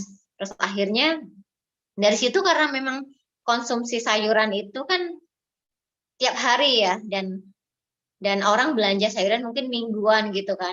Ya dari situ kita punya pelanggan yang tetap hampir tiap minggu itu beli gitu kan. Dan sampai sekarang kita kelola si customer ini di grup-grup gitu. Nah, selain itu sih kita paling di marketplace, justru di marketplace itu kita setelah dari Instagram, kita ke marketplace karena kita coba mau mau mentargetkan orang-orang yang di luar pelanggan kita yang mungkin dia biasa berselancar di marketplace seperti itu. Terus selain itu kita ada di B2B paling, selain end customer itu kita ada di B2B yang memang kita secara langsung direct menawarkan ke retail, ke horeca, hotel, resto, cafe seperti itu. Itu sih saat ini itu yang kita jalankan. Terus apa lagi ya? Mungkin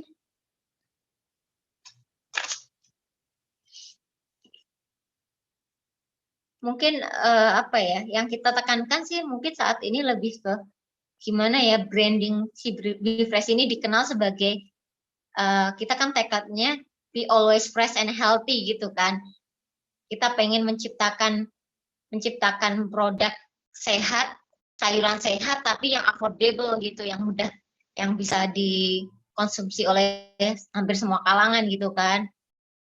Nah di situ kita dengan ambil margin yang nggak terlalu banyak, terus dengan harga yang cukup kompetitif dengan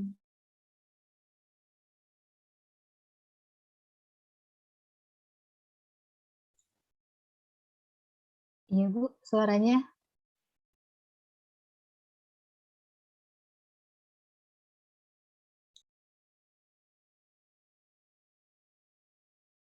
Suaranya ke mute ya Bu? Ke mute. Bu, Mbak Fitri, suaranya ke mute Mbak. maaf ini tuh koneksinya. Oh, koneksinya. Connect gitu, saya belum tahu juga karena karena hujan okay. mungkin di sini juga. Iya, sama Mbak, di Palembang juga hujan. Iya. Gitu. Ya, strategi kami saat ini sih ya dengan branding yang kuat ya, kita pengen memperkenalkan Bifres sebagai supplier sayur dan buah organik yang affordable gitu, yang kita bisa melayanin kelas B2B yang memang dia dijual kembali gitu, dan kita juga bisa langsung ke end customer seperti itu. Terus mungkin itu sih Bu, kalau memang ada pertanyaan atau masukan, karena memang ya singkatnya sih seperti itu gitu. Oke. Oke, terima kasih Mbak Fitri. Jadi kita sudah sharing oleh Pak Eko Francisco dan Mbak Fitriani ya. Ini ada sesi selanjutnya adalah sesi tanya jawab. Boleh deh adik-adik mahasiswa ya atau dosen ya, Bapak Ibu sekalian silahkan bertanya dengan Pak Eko Francisco dan Mbak Fitriani atau Pak Baidowi ya terkait dengan organik yang sudah kita bahas. Oke, silahkan nih adik-adik mahasiswa, ayo.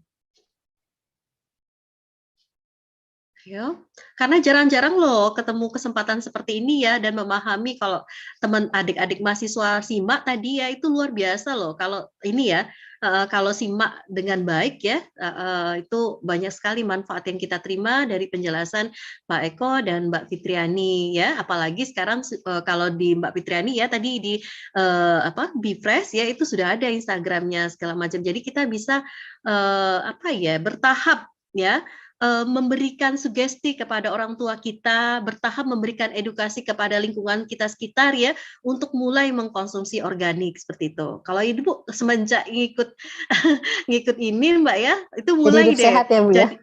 Jadi nggak jaminan Mbak Woro kalau kita misalnya tomat dicuci dengan deterjen atau yang untuk ngurangi pestisida ya Pak Eko ya, nggak jaminan ternyata, iya kan?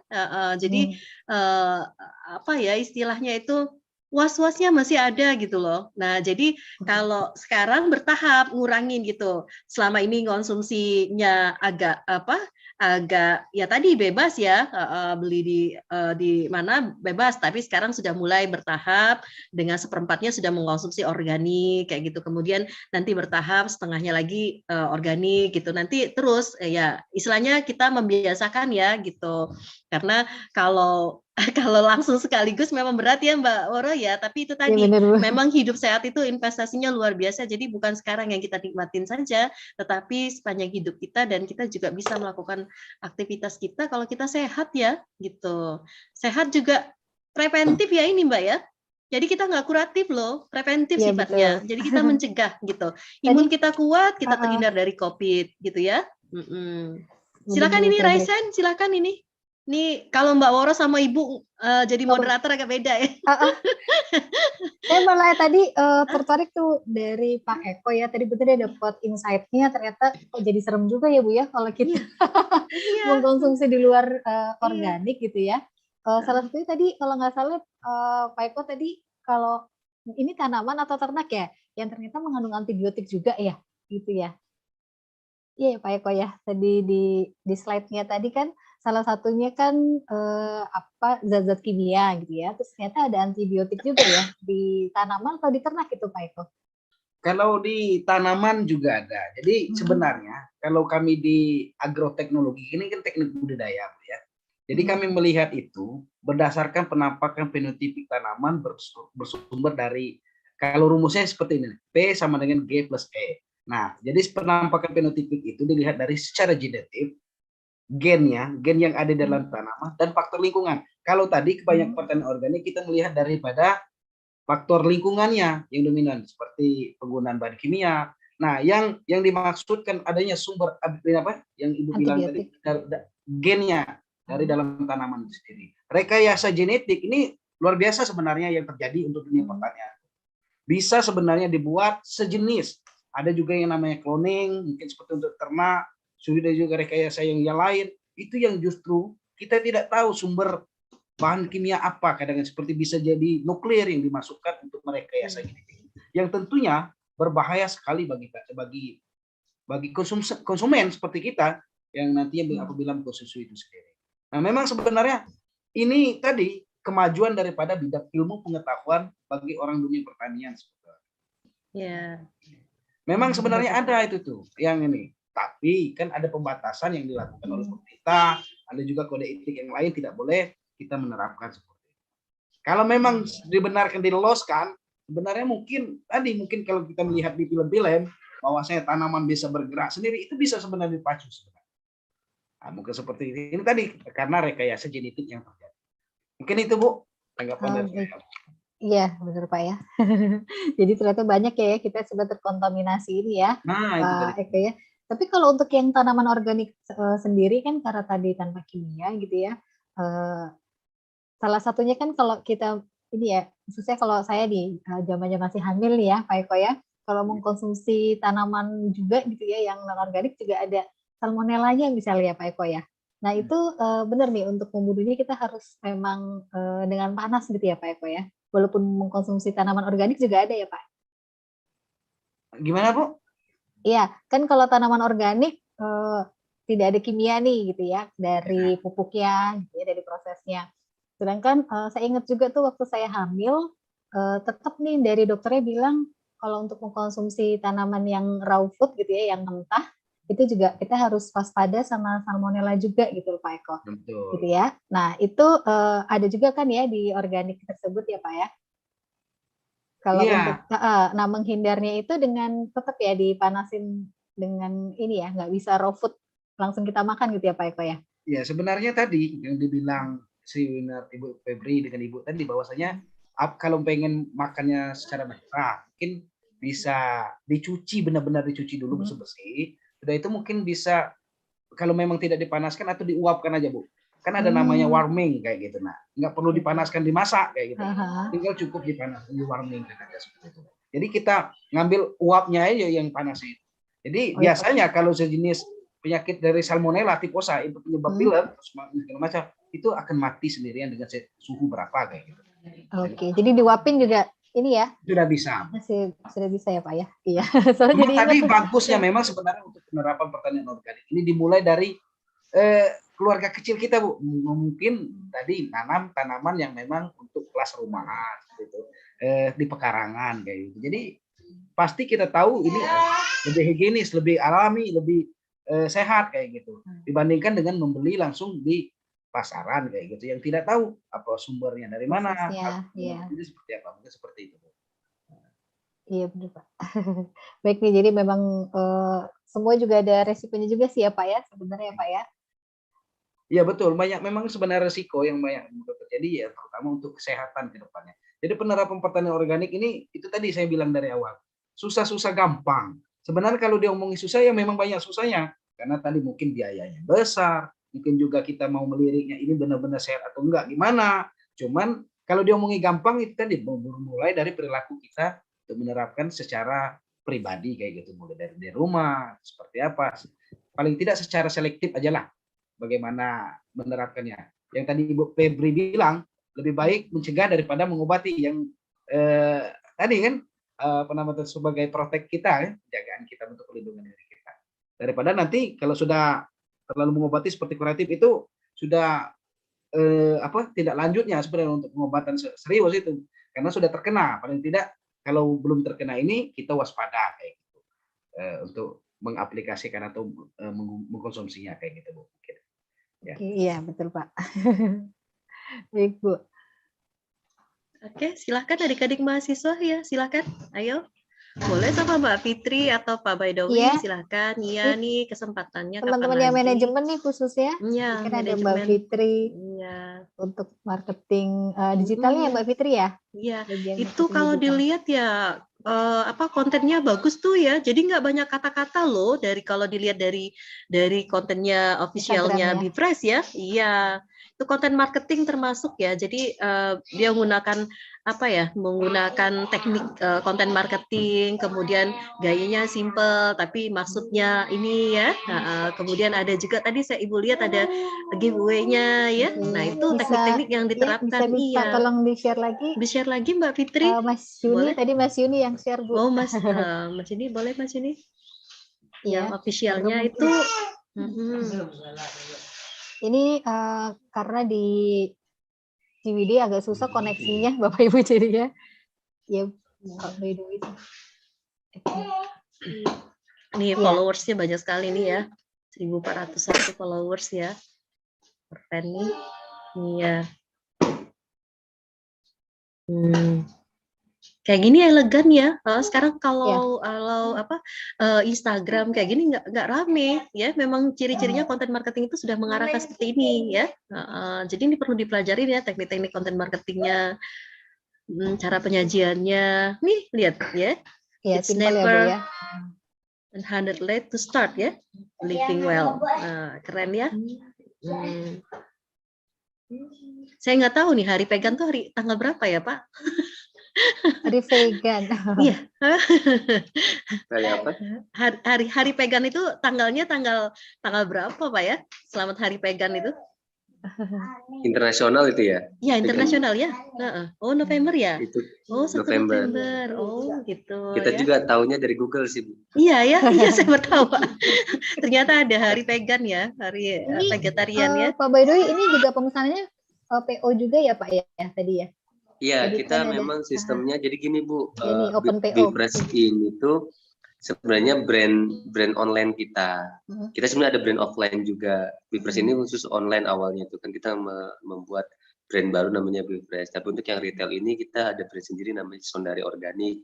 Itu kalau untuk yang B2B yang ke supermarket daerah Bandung dan segala macam kita mulai masuk juga itu dengan brand yang lain gitu kan, ini supaya kita ada diversifikasi brand aja gitu kan, gitu. Terus justru yang mungkin mau kita sampaikan ini lebih ke marketing ini adalah sekarang kan eranya digital nih, kita harus harus punya strategi kuat sebagai pelaku organik ini, bisa seperti yang tadi dengan yang disampaikan oleh Pak Eko gitu kan, dengan segala hal yang yang berkaitan dengan organik ini kan dari berbagai aspek ya, tidak hanya secara tidak hanya secara kesehatan bagi yang mengkonsumsi, tapi juga terkait juga terkait isu lingkungan, kesejahteraan sosial dan lain sebagainya macamnya lah.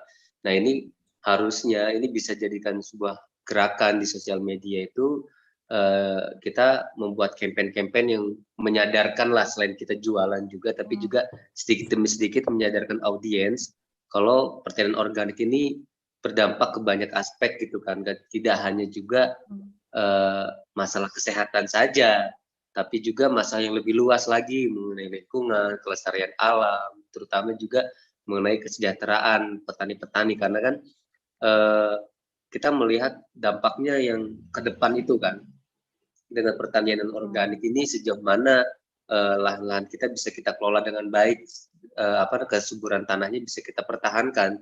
Sementara dengan penambahan input kimiawi itu kan juga mendegradasi kesuburan tanah itu sendiri secara tidak langsung gitu kan. Nah ini kan kita sebenarnya selain lingkungan yang kita jaga itu adalah kelestarian, selain lingkungan adalah kelestarian petaninya itu sendiri, mata pencarian petani itu sendiri gitu kan. Ketika tanahnya itu semakin subur, semakin alami, subur secara alami, mereka kan akan terus bisa bertani kan. Tapi kalau misalkan tanahnya semakin berkurang kesuburannya, harus selalu penggunaan pupuk kimia gitu kan. Dulu nanam padi selama 1 hektar butuh misalkan pupuk kimianya berapa kintal, ini harus terus dinaikkan dan justru bukan produksinya semakin naik, justru produksinya makin rendah gitu kan. Karena kurvanya pun akan berkebalikan, ketika kita memberikan input pupuk yang lebih, itu bukan semakin bagus, malah semakin menurunkan hasil produksi gitu kan. Nah ini juga kan menjadi keberlangsungan mata pencarian petani juga bisa terancam nih kalau misalkan kita nggak mencoba merubah pola pertaniannya mereka juga gitu. Karena maksud kami kita juga lagi pikirkan ya, ini gimana caranya campaign yang baik, campaign yang efektif gitu kan. Sementara ya walaupun kita juga masih dikatakan masih bagian daripada kaum muda walaupun udah lewat, tapi kita juga udah sangat tertinggal dibandingkan anak yang sekarang masih duduk di kampus, di bangku kuliah, sekolah gitu kan, mengenai konten-konten yang menarik atau cara pembuatan campaign yang menarik gitu kan.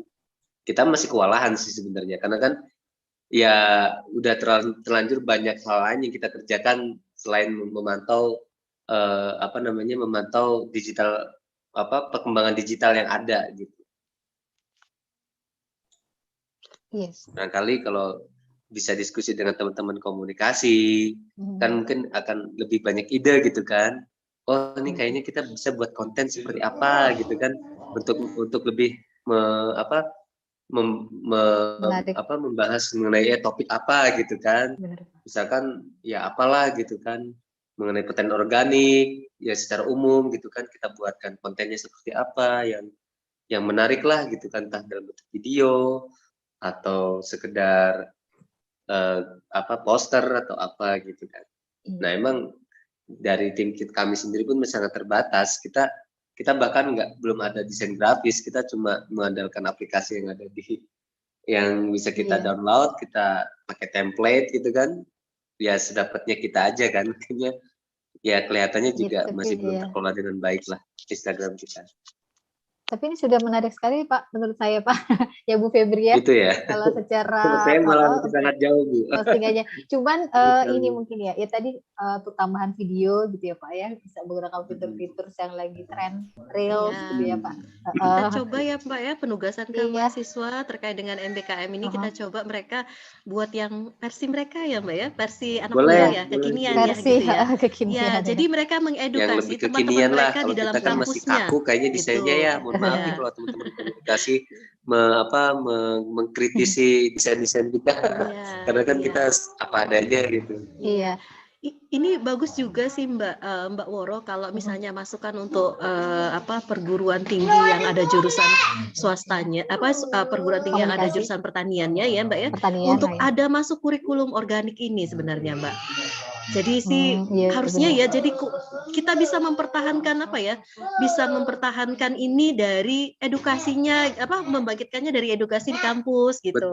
Betul. Harusnya ya, kalau saya menteri ini saya mungkin Pak Eko di kampusnya ada kampus ada nggak Pak? Mata yang organik khusus mata kuliah organik, tanaman organik. Untuk mata kuliah pertanian organik sebenarnya nggak ada yang secara tidak ada. Tapi ada muatan organiknya, seperti mata kuliah yang ini kan ada mahasiswa yang masuk nih, sistem pertanian berkelanjutan. Yang integrated farming paling. Nah, yang tadi. Kalau di agribisnis Pak, di jurusan agribisnis ada nggak? Kalau di agribisnis sebenarnya hampir sama seperti itu juga. Cuman tadi muatan yang harus ditanamkan ada tentang pertanian organiknya khusus. Kan ada biasanya kalau perkuliahan itu kan 16 kali pertemuan kalau nggak salah. Mungkin ada 2 pertemuan yang memang khusus membahas tentang pertanian organik. Kebetulan kalau kami kan di kampus kami kebetulan kita memang juga membuat bagaimana produknya itu seperti untuk berpraktikum, misalnya produk pestisida organik atau pupuk yang organiknya seperti itu, mungkin untuk untuk aplikasi penerapan daripada muatan organiknya itu sendiri. Itu tadi nggak ada yang mata kuliah khususnya. Nggak ada mata kuliah khususnya, padahal sayang banget ya Mbak ya. Kalau kita mau membrandingkan sesuatu ya, mengedukasikan sesuatu, memang ada spesifikasi ya Mbak ya, khusus ya. Kewirausahaan aja sekarang kan ada technopreneurship, sociopreneurship, ya kan. Masa kita yang notabene di jurusan pertanian ya, ada satu mata kuliah yang organik atau pemasaran organik di agribisnis misalnya, atau memang budidaya organik. Jadi ngelupas banget Pak, memang waktu pas mereka fokus sampai ke lisensinya tadi loh Pak. Jadi kan lisensinya ya, lisensi organiknya ya. Nah itu perlu dipelajarin. Jadi petani tahu lisensinya itu ya tadi. Saya baru tahu juga sih. Jadi lingkungan, atmosfer sekitar tanaman organik tadi itu kan mempengaruhi lisensinya ya Mbak ya. Jadi berapa 15 km dari yang puncak misalnya atau sekitarnya, sehingga kita bisa memang klaim bahwa ini organik atau bukan organik gitu. Jadi tidak hanya tanaman yang dihasilkan saja, tetapi lingkungan sekitarnya perlu disertifikasi juga. Seperti itu. Nah, itu jadi kalau kita klaim yang kita beli, misalnya saya konsumen, saya yakin langsung, iya kan? Nah, nanti kita buat videonya Mbak Woro, video yang di Pak Mbak Dowi ya di budidayanya. Jadi kita memang bisa melihatkan sertifikat yang kepercayaannya Mbak ya, trust sertifikatnya ya, yang itu yang akan kita coba supaya bisa jadi konten yang menarik, sehingga mereka paham bahwa organik itu ini loh, manfaatnya ini loh gitu. Nah, bila perlu nanti ada testimoni-testimoni Mbak Fitri. Karena apa? Zaman sekarang ini kayaknya nggak agak susah kita kasih ini ya. Tapi kalau testimoni, kemudian mereka disuruh berpikir dengan edukasi tanpa kita melakukan iklan gitu ya kan, mereka akan minat membeli gitu, ya kan? Karena smart konsumen sekarang, ya kan? Itu susah banget kadang mempengaruhi. Ya, kadang kita sudah ngiklannya ini ya sudah dikasih edukasinya, tapi mereka berpikirnya dengan cara mereka berpikirnya sendiri kan gitu. Nah makanya perlu, perlu memang waktu yang bertahap, tapi itu tadi ada memang konten-konten marketing yang cepat merubah mereka menjadi decision makingnya jadi cepat terjadi gitu. Ya sama seperti impulse buying Mbak ya, dari yang nggak beli jadi mau beli gitu. Ya, apalagi kita tadi Pak Baidawi untuk sementara mereka memanfaatkan langganan-langganan ya, langganan, itu perlu dipertahankan karena tidak mudah untuk mencari segmen pasar pelanggan yang memang memiliki trust yang luar biasa terhadap organik ini, seperti itu, dan mereka nggak mau pindah gitu. Nah itu luar biasa sih. Justru potensial yang, nah mereka inilah yang harusnya mengedukasi kita yang baru-baru. Bagusnya sama edukasi di perguruan tinggi melalui kurikulum yang khusus. Nggak apa-apa Pak Eko, nanti diusulkan pada saat kurikulum baru itu kita akan memperhatikan tren pasar Pak. Ya tanaman yang halal organik, kemudian ada pemasaran yang halal, apa bisa dimasukkan walaupun di kurikulum pertanian ya Mbak ya, itu sih. Karena kadang itu juga misalnya pupuknya ternyata nggak halal Pak. Ya kan? Kemudian cara-cara pengelolaannya mungkin udah halal mungkinnya, atau saya nggak tahu ya kira-kira Pak. Jadi ada unsur seperti itu juga sehingga kita benar-benar yakin ya bahwa dari awal tanam sampai dengan pemasaran itu menggunakan proses yang halal dan organik gitu. Oke. Ada lagi nggak mahasiswa yang nanya? Silakan. Joanda, Farah, Marsha. Ini nama anak-anak sekarang nih susah-susah nyebutnya Mbak. Aninda, Ami, ada yang ingin ditanyakan? Biasanya Daniel ini deh, Daniel Syahputra. Silakan Daniel. Daniel? Tidak ada Bu. Jelas ya Daniel? Jelaskah? Nanti kita coba Mbak ya, Mbak Woro, kita buat konten marketing yang ini ya Mbak ya, yang sifatnya mengedukasi tapi ringan ya, dari versi mahasiswa gitu. Boleh. Nanti kita minta foto-foto video ya untuk sementara Mbak ya. Video-video yang kita rangkai gitu ya Mbak, atau kata-kata yang mungkin kreativitas mahasiswa ya. Oke. Oke, itu dari teman-teman dan Bapak Ibu. Tadi dari rekan Pak Eko. Dari siapa Pak? Tadi sempat di chatting mau tanya itu Ibu Hilda katanya. Kebetulan dia memang orang agribisnis, orang pemasaran pertanian organik itu. Mungkin siapa aja Bu yang Ibu Hildanya? Tadi sempat Bu Hilda. Nah, ya selamat malam Bu Hilda. Ada yang Mbak Hilda, silakan Bu Hilda. Iya nih. Ya, ini dari Hasan ya. Jadi dia tadi cuma ngamatin Pak Eko. Hasan nih di sebelah mananya Bengkulu, Bu? Saya di Kota Bengkulunya, Bu. Kota Bengkulunya ya. Pak Eko di Curup ya Pak Eko ya? Di sebelahan Univet kah? Ya enggak, saya kalau saya di Hasan Univet ya kan di Nggak jauh dikit ya. Iya. Kalau yang pertanian organik tadi sempat sih disinggung. Kebetulan kami di Univet udah ada mata kuliah pertanian organik. Dan kebetulan saya juga sempat ngajar 1 semester kemarin. Oh, udah ada tuh Bu. Ya itu baru ya termasuk ilmu baru juga sih sebenarnya bagi saya, karena saya sendiri kan basicnya sosial ekonomi pertanian, agribisnis gitu. Jadi kalau yang untuk pertanian nanam-nanam ya bukan bidang saya sebenarnya gitu kan. Ya, itu saja. Terus ya sedikit tadi ingin menanyakan soal ke Pak Baidawi ya, atau apa yang Pak Baidawi, tapi ini pakai akunnya Mbak Fitri ya Pak Baidawi ya. Fitri ya, membahas marketing produk organik yang saya tadi cuma hanya mendapatkan tentang tidak mendapatkan gambaran tentang produk organik yang ini maaf saya nanya sedikit, ini perusahaan atau apa ya yang Pak Baidowi ini kan untuk produk organiknya? Soalnya saya tidak dapat gambaran apa, cuman hanya diberikan gambar Instagram tentang produk organik, tapi dari awal mungkin karena saya nggak ngikutin dari awal ya Bu ya, ini udah yang ketiga ya, sering ketiga. Iya. Nanti kami ajak lagi Pak Eko, nanti kami ajak lagi, tenang aja. Nggak dapat gambaran gitu, ini apa gitu dari awal. Cuman kalau misalnya dikasih tahu mengelola perusahaan tentang pertanian produk organik, terus marketingnya sampai di mana gitu, sampai sejauh mana selama ini. Kalau itu tadi kan hanya dilihatkan gambar Instagram berupa pemasaran organiknya saja gitu, atau pertanian organiknya saja. Ya cuman itu saja sih mau nanya, karena juga nggak dikasih gambaran presentasi tentang produk organiknya tadi atau marketing produk organiknya tadi. Ya itu aja Bu Febri. Cuma sedikit ya mau nanya. Silakan Pak Baidowi, silakan. Ya nggak apa-apa Bu, makasih atas pertanyaannya. Ya.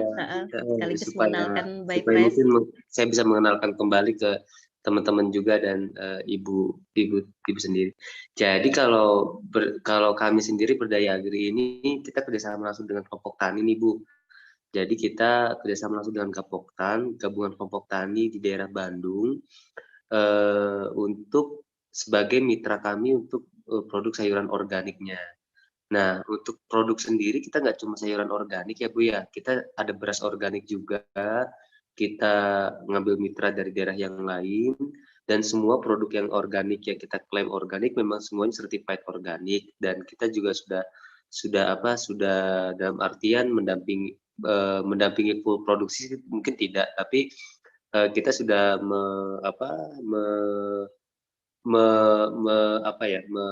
membuat SOP gitu kan terkait sistem produksi yang mereka jalankan, dan kita membuat standar sendiri ketika memang produk yang mitra-mitra ini memang dibudidayakan secara organik yang sesuai dengan standar SNI, karena kebetulan background saya juga dari pertanian dan dan kami memiliki pemahaman secara inilah untuk pertanian organik, batas organik itu seperti apa yang membedakan dengan pertanian konvensional seperti itu. Lalu apalagi ya? Produknya tadi ada sayuran organik, ada olahan juga. Olahannya ada madunya madu alami tanpa ada yang unprocessed ya, yang benar-benar cuma tidak ada proses, cuma ada proses filtering tanpa ada proses evaporasi atau segala macamnya. Terus juga ada produk gula aren, gula semut aren organik, gula kelapa organik, gula semut kelapa organik, terus juga sari lemon. Kalau sari lemon kita memang belum kita bisa justified organik karena kita masih ngambil dari petani konvensional. Tapi petani konvensional di sini juga kita pikir tetap tanpa ada input kimia ya, karena kan kebanyakan petani lemon di kami ini kan dia sistem pekarangan, jadi kan tanpa ada input kimia. Nah, namun tidak tersertifikasi organik karena memang mereka tidak mensertifikasi lahannya seperti itu. Jadi itu Bu. Terus kalau marketing kita ada beberapa channel penjualan ya, tadi sudah disampaikan oleh Bu Fitri sebagai direktur yang memegang pemasaran. Kita ada marketplace untuk channel penjualannya, ada Instagram juga, dan awalnya malah kita Instagram sebelum ke marketplace. Nah di Instagram ini ya awal mulanya kita cuma iseng-iseng kan tadinya kan, karena kita sebenarnya udah punya brand offline juga kan, terus ketika online lagi mulai hype gitu kan, mulai banyak peminatnya, terus kita coba mulai buka Instagram, ternyata ada respon yang baik gitu kan.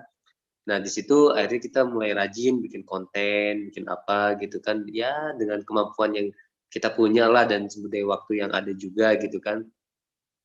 Nah akhirnya berjalan udah hampir 1 tahun, ini ternyata jalan juga penjualan online ini. Nah kami melihat bahwa ternyata sebaran konsumen organik ini cukup unik dibanding konsumen yang non organik. Artinya justru kalau kita berjualan bergeraknya di digital, orang-orang yang paham digital ini kan justru orang-orang yang lebih teredukasi dibanding yang lain. Artinya pelanggan-pelanggan kami ini pelanggan-pelanggan yang memang tiap harinya dia pakai Instagram, terus juga walaupun ibu-ibu segala macam, dan mereka tuh aware mengenai isu-isu yang bersebar di dunia digital. Jadi kalau kita mengejar konsumen itu juga bisa dikejar secara digital. Artinya kita perlu membuat campaign-campaign yang menarik gitu kan untuk kedepannya supaya ini bisa lebih disebarluaskan semangat organik ini gitu kan. Karena kita termasuk penggerak organik ini termasuk yang melawan arus ya. Karena kebanyakan orang kan sekarang masih berpikirnya kan ya udah yang penting sayuran tuh fresh, harganya murah gitu kan. Terus juga kalau masalah pakai pupuk kimia, pestisida kimia kadang-kadang nggak terlalu diperhatikan gitu kan. Dan itu itu udah mainstream lah. Mau orangnya berpendidikan atau tidak berpendidikan, ya pada umumnya akan berpikir seperti itu. Tapi untuk orang-orang tertentu yang sudah mulai tersadarkan, ini juga ternyata mulai berkembang kesadarannya mengenai pertanian organik ini. Mungkin 10 tahun yang belakang, 20 tahun yang ke belakang, dan organik ini benar-benar nggak dilihat oleh siapapun gitu kan. Tapi setelah 10 tahun ke sini, 20 tahun ke sini gitu kan, mulai terlihat orang mulai sadar mengenai pertanian organik, orang mulai sadar mengenai ya kayak isu-isu perubahan iklim gitu kan. Dulu mungkin orang nggak berpikir perubahan iklim itu benar ada, tapi setelah mulai berjalannya waktu, mulai ada bukti-bukti secara ilmiah, secara yang udah kita lihat juga gitu kan, perubahan-perubahan iklim mikro yang bisa kita rasakan sendiri-sendiri. Itu mulai berpikir kayaknya iya ya perubahan iklim itu ada gitu kan, dan itu terjadi.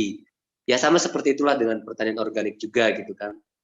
Orang juga semakin kesini semakin sadar karena kasus peningkatan penyakit orang yang terkena kanker kan semakin tinggi nih kan. Nah kan kanker kan dekat dengan gaya hidup, dengan pola makan. Pola makan juga akan berkaitan dengan makanan apa yang kita makan dan dari mana sumbernya dan bagaimana itu bisa kita dapatkan atau kita budidayakan seperti apa.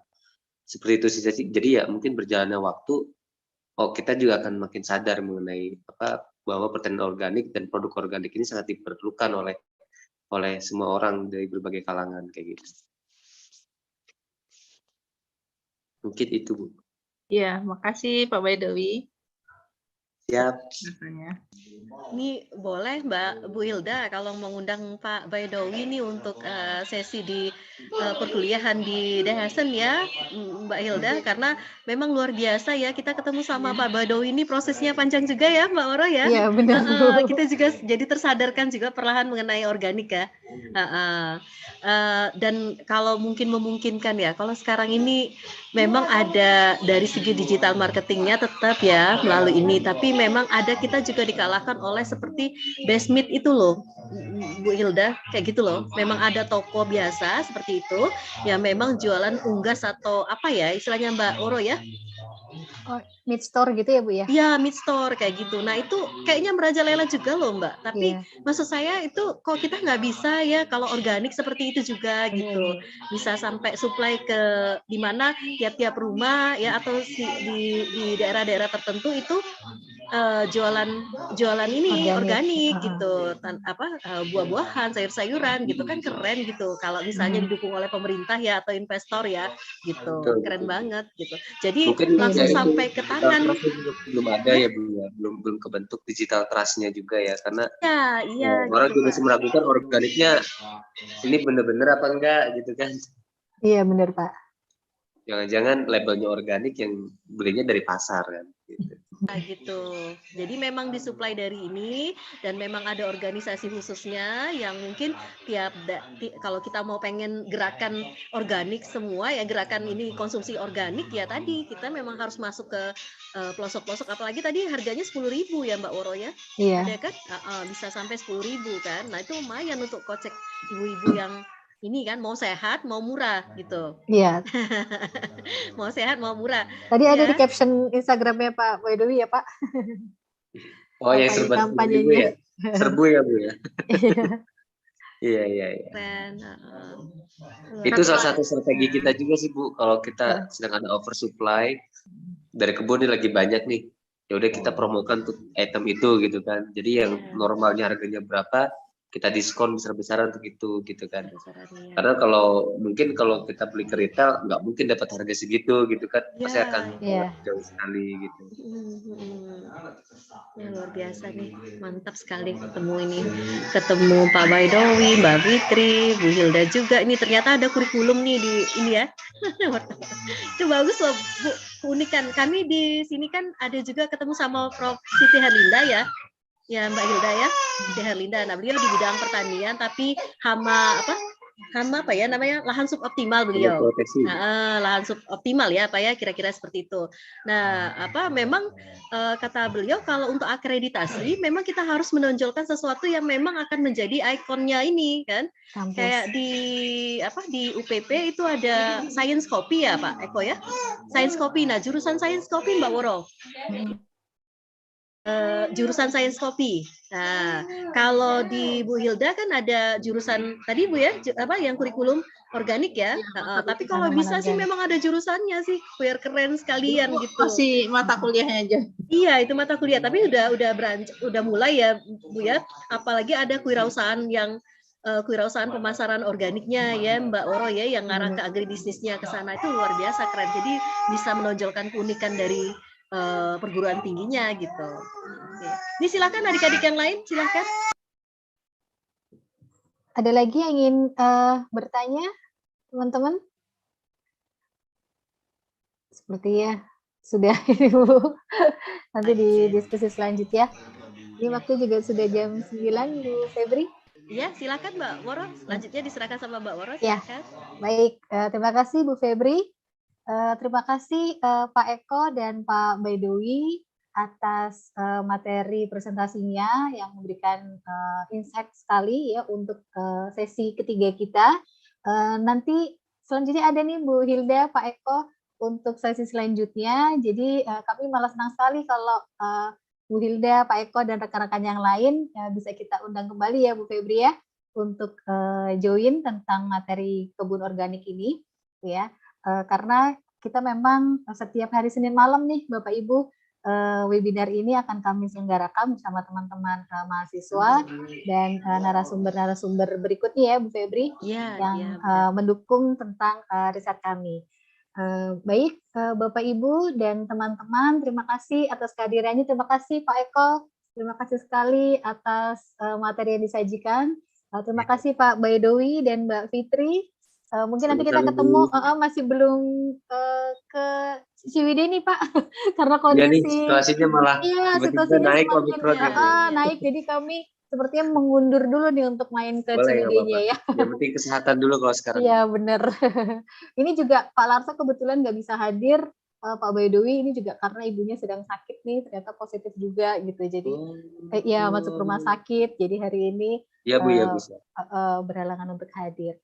Baik, ya Bapak Ibu, terima kasih atas kehadirannya malam hari ini, Pak Eko, Pak Boydowi, Bu Hilda, Pak Ellen ya, yang baru saya kenal nih, Pak Subaitul Ismania, itu Ibu atau Bapak, salam kenal. Nanti untuk acara selanjutnya akan diinfo melalui Bu Febri ya Bu ya. Ya, ini ada Pak Penza juga tadi Mbak, dosen UPP ya, Pak Eko ya. Tapi udah mahasiswa Bu. Oh mahasiswa ya, Pak Penza. Oh mahasiswa. Iya, gitu nanti bisa di-share Tadi ya, menyimak Bu Febri. bener tuh beliau. Iya. Kebetulan mereka itu kan ngambil mata kuliah di pertanian. Jadi saya himpunkan aja kalau mau. Oh iya. Boleh Pak Eko nanti kalau yang sesi berikutnya diundang juga nggak apa-apa ngikuti kita untuk ini, karena kita nanti mungkin rencana minggu depan Mbak Woro ya untuk datangin yang tenaga yang dari konten marketing ya Mbak ya. Kebetulan ada temen yang memang desain konten marketing untuk pemasaran gitu.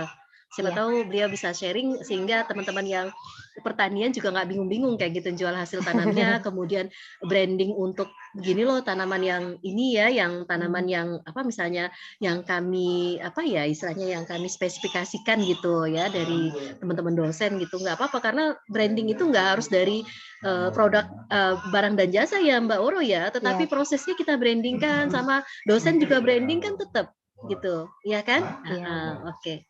Iya. Silakan Mbak. Baik Bu, sebelumnya kita foto untuk dokumentasi teman-teman dan Bapak Ibu, jadi mohon di on cam videonya untuk didokumentasikan. Baik Aninda, Hana, Daniel, Ani, Marsha, Farah, Ruby, Cheryl, bagus. Bisa di on cam dulu. Oke. Satu. Farah mau bagus mana nih? Marsha. 1, 2, 3. Cheese. Oke. Ya. Sudah Baik, ya? ya. Sudah Pak Eko. Iya, nanti di-share via Bu Febri. Iya.